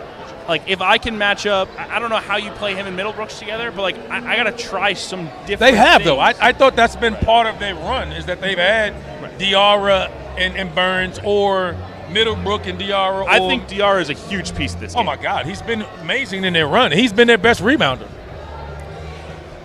I think it's obviously NC State's going to – I think it's just a bad matchup. I don't know. I don't see many ways NC State gets out of there. Zone, man, Burns, they can only play them 20 minutes a game. I think in a game like this, you need your best players on the court majority of the time, which I don't think they'll be able to do with Burns. We haven't talked about Horn either. I mean, he kind of has been the one that when they started to make a run, he hit some timely shots that you're like, whoa, oh, good shot, right? So every time he takes a shot where you're saying to yourself, that's a big shot. Yep. Oh, they need that one. Yep. Oh, like when you say, oh, that's a big one. Get in the lane, floating. 100%. He's shooting 100%. He's never missed one. Yeah. You watch it like, oh, that's a big shot. I think the last game he hit that big three, like transition three to kind of like put him up 6 or 7 and kind of put Duke on the ropes, man. He's good. I want both of you guys to answer this. How does it flip like this for NC State? They lost 4 in a row. I think it was 6 of their last 7 and 10 of their last 14 games, right? And then all of a sudden, you get to the ACC tournament. They're losing to Louisville at halftime of their first round game, right? If Virginia makes a free throw up 3, or if they foul up 3, and I think that was the quarterfinals of the ACC tournament, we're not having this conversation, right? How did it go from NC State struggling to reeling off 9 in a row and beating the likes of Duke and North Carolina and Duke again and Marquette and Texas Tech? Where did this come from? How does the team just flip it on? Good matchups, right? Good matches first and foremost. But I looked to the media, and when Burns was talking about, they're like, hey, what changed? He said guys are showing up on time. Guys are not complaining about touches. Guys are not angry on the court. And if you remember 3 or 4 weeks ago, Burns was like sitting out, and then Horn was held out for a game and didn't start for a while. So there had to be some internal stuff going on. But talent-wise, it was always there. And as you can see, their ceiling is a Final Four when they get everything together, and they're really good. There's also just the new season factor, right? Like, and I know, I wrote about it for SI today. You can check it out. Like, Kevin Keats walked in before DC and told everybody to bring something lucky with him to the ACC tournament, right? And I just think, like, it's so easy to shift the vibe about a team. Like, it's one thing when you're, like, mired in this losing streak and it feels like everything's going downhill. And all of a sudden you get to show up against Louisville on a Tuesday afternoon and there's nobody there. But, like, hey, you win that game, you extend it. And it simplifies things. Instead of all the noise and, all right, like, is Keats on the hot seat? How are we handling this? It's one game at a time, right? We got to beat Louisville on Tuesday. We got to beat Syracuse on Wednesday. And we got to beat Duke on Thursday and Virginia on Friday, right? And I think once you build some confidence, now these guys are flying around. Like, they have played so free throughout this entire run. And I think, obviously, the Virginia game was a huge kind of moment in that belief of, like, all right, like, maybe we are invincible. Maybe we are untouchable. Maybe this is our run. But I think there's lots of little moments, right? I mean, like, Horn shooting 100% of these, must-make threes, right? Like, that's a huge deal, right? Breon Pass hit a massive shot when they were down, I think, 11 against Louisville in the first game of the ACC tournament. Like, Breon Pass is not a very good three-point shooter. Like, just little stuff like that slowly changes the energy around that locker room, and now you see how free and loose they're playing. Every guy that's in the rotation right now, from the start of this run to now, has had a moment. Every guy. You mentioned Pass. Jaden Taylor's had a moment. Casey Morcell's had a moment. Mohamed Diarra had a moment. We know about both DJs. McConnell's had a moment. Like, everybody has had a moment through their run into this, and their bench was shortened, and sometimes you get better. It's addition by subtraction. And when you are out there and you know you don't have to look over your shoulder if I make a mistake, you just play through it. Like, some of that is that. Like, nobody knows. We can say all we want. It's just sometimes you don't know what connects a team, right? It just the craziest things that can go on. And a lot of times it's not necessarily on a basketball court. It can be off the court. Something happens. Coach finally tells a guy like Jeff Goodman, get the hell out of here. And then it connects the 4 of us. We got energy because Jeff's off the show and everything is great. And I think sometimes stuff like that happens and you just don't know. I don't think there's anything stylistically or schematically that they've done differently, but it's been fun to watch, man. And it's a great group of guys. on that staff, and I couldn't be happier for Kevin Keats and his staff and those players, man. It's a hell of a run, and it's going to be talked about for quite some time, whether they win tomorrow or they don't. Henson, you were robbed as a 2012 National Defensive Player of the Year by Anthony Davis. He walked into your Rightfully room. so. He stole the trophy out If of your AD room. doesn't exist, I win that unanimously. All right. Did you win ACC Player of the Year that year? Yep. So, how do you guard if you're in this situation? How do you guard Zach Edey? How do you stop him? How do you keep him from drawing fouls? Like, what do you do with a dude that is that size, that is that fluid, and is that strong? I go to even Hunter said that the key word that people say to beat them is contain. You got to contain the big fella. And containing looks like, for him, 18 to 24 points shooting 50-ish%. I think that's containing him, and you'll have a chance. Now, if he goes and gets 35 on 12 of 18, you're going to lose because he's probably hit 10 free throws as well. So containing is not fouling, making him shoot tough twos, and taking away the three. Easier said than done, but there is no real way to guard him. I mean, I would have had trouble with him. Anybody would have trouble with that guy down there. Even in the NBA, I mean, if he gets in a certain spot, he's going to be tough to guard. I don't care who's down there. So containing the big fella and not letting the other guys get off is probably what you want to do. Easier said than done.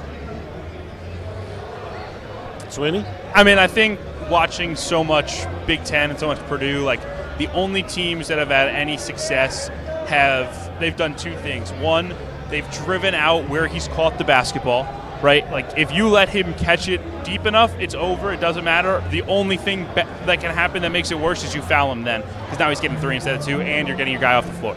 And then the second thing is you have to be able to vary the timing of the double teams, right? Because you're going to have to send multiple bodies. Everyone does for the most part. You can't handle him with one. And the team, like Edey has improved so much as a post passer. And when he can get a feel of where they're coming from and when they're coming, like he is going to burn you, and you are going to give up open threes to great shooters. If you can change up the looks and come from different areas, like the one team that has had a lot of success with Purdue over the last 2 years is Northwestern. Northwestern beat Purdue last year, beat Purdue this season, then took them to overtime at Mackey. And their defense really did a phenomenal job of changing up the looks, being physical on the drive and trying to rake ball handlers, make it harder for them to get downhill. They turned Purdue over a lot. That's a huge thing Matt Painter talks about all the time. When they don't turn the basketball over, they're almost unstoppable. When they do, it's trouble, right? But the biggest thing is, even when Edey got off, numbers-wise, it still took a lot of work because they could push him out, and then they could send those weird doubles and turn him over a little bit. I think that's the recipe for any chance of slowing him down. Yeah, I want to ask you guys about the fouling situation when it comes to Zach Edey. I get very frustrated at the people that use the narrative that he is unfairly officiated. There are too many fouls called on him. He doesn't foul. He doesn't compete.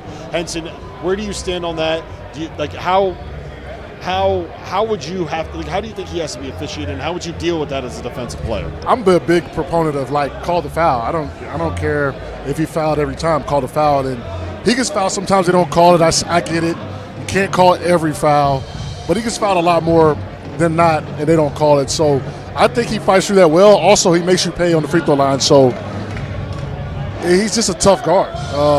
But he definitely gets fouled a lot, and he doesn't foul. So that's the part of it that gets so frustrating to me, because it's not just that he's not fouling. Yeah. He is very smart about what he tries to block or the plays that he tries to make. He's not going to go out there and try to block a shot that he has no chance of actually getting to. You know what I'm saying? I'll go back to the previous question. I don't think you can stop him. Yeah. And the reason I say he can't, one, is he's a number one option. He's a hell of a player, and the offense is geared around him. You're not stopping him. You hope he misses some shots, but what you can do is limit the other guys. I wouldn't focus as much on Zach Edey, because they're going to get him the ball in so many different ways. When you talk about trying to push him out, all right, they're going to get him in a dribble handoff where he's going to roll into his spots and all those kind of things. I think you focus on the perimeter guys. Hope that fourth spot is a non-factor that it's capable of being. And using your analogy of Northwestern, And you got to hope DJ Horn has a boo-booey type of offensive game. And then you got a chance at doing that. So the narrative with him, it's not pretty. You don't have to like it, but it's effective as hell. And I think he's a great guy. And if you have to be a fan of the work that he's put in to make himself this type of player, man. And it's fun to watch. We're going to be missing him, and I don't know if we're going to see a player as dominant as him in a long time. It is absolutely remarkable that a guy his size can stay on the floor as long as he does and makes free throws as well as he does. Like, that alone is obviously what makes – like, he has so many great aspects of his game. But to me, the thing that has made him so dominant more than anything else is that he's available and that he burns you at the free throw line. Because most 7 foot plus bigs guys, in general. Right, yes. Hinson didn't shoot free throws. I was terrible. He was hack-a-shack. He didn't make free throws. I had to go to a free throw psychologist. I mean, it was bad. So, yeah, this is big. Seriously, you did? Yeah. When I became a He had that putter in his hand, that shakeopotamus. Listen, I don't know what it was. I couldn't knock down free throws. It was I had like a hitch at the top. I mean, it was bad. It was bad. Finish the point. Like, I think the fact that you can't just foul him and send him to the line and slow him down that way. Like, he takes all the beating. The fact that he played 39 minutes against Tennessee against Tobey Awaka, like, those dudes, like the size and the physicality that they have, he played 39 minutes and like was celebrating as though he had like 20 more in him. Like, that is ridiculous. Like, he deserves a ton of credit. And obviously Purdue's strength and conditioning staff and all those people, like, yes, there's people behind it, but a lot of it's just work. And Zach Edey has never stopped working since he showed up at Purdue. Yeah. Where do you stand? I want all three to weigh on this. Where do you stand on his legacy? Like, where does he rank for you in terms of greatest college basketball players that we've seen? Because we have Tyler Hansbrough on our show, right? And I don't know if I've ever seen a better or more decorated college basketball player in the time that I've been doing this, right? I was 7 years old and Christian Laettner was a thing, right? There's a certain that's not my generation. I think Zach Edey is right there with Tyler Hansbrough. And here's the second part of that question is, does he need to win the national title to cement that? Like, do you have to have that in there if we're talking about one of the greatest ever? I'm a different guy in that. Winning matters. And if you want to be on a Tyler Hansbrough and all those guys, you can't put guys in conversations because I don't know if he's ever going to be, in people's eyes, the greatest player of appreciation to what his accolades are going to say. Because a two-time National Player of the Year is some of the greatest players in basketball that have done that. And I don't know if that's him. His career accomplishments as a college player belongs up there with all of that. And I hope people appreciate that about him.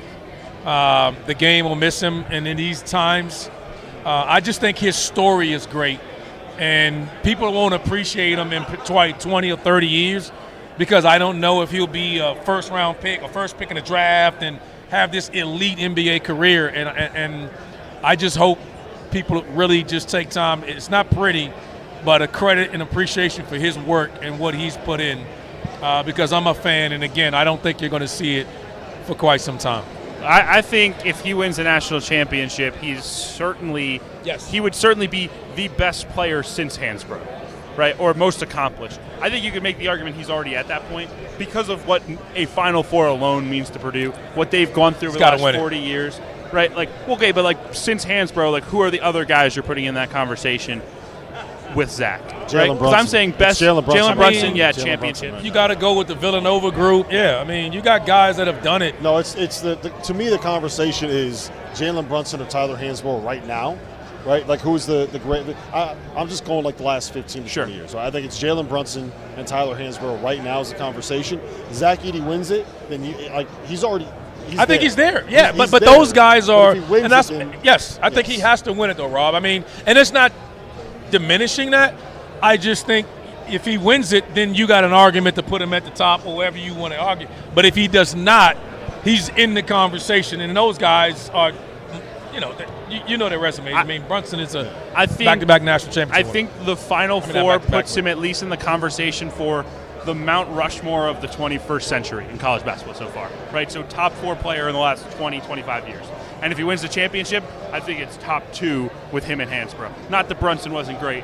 Obviously, the championships speak for themselves. But I think like the overall statistical impact, the impact on their university, like what if Zach brings a championship to Purdue, like that is legendary. Well, it's no different than what you got to realize.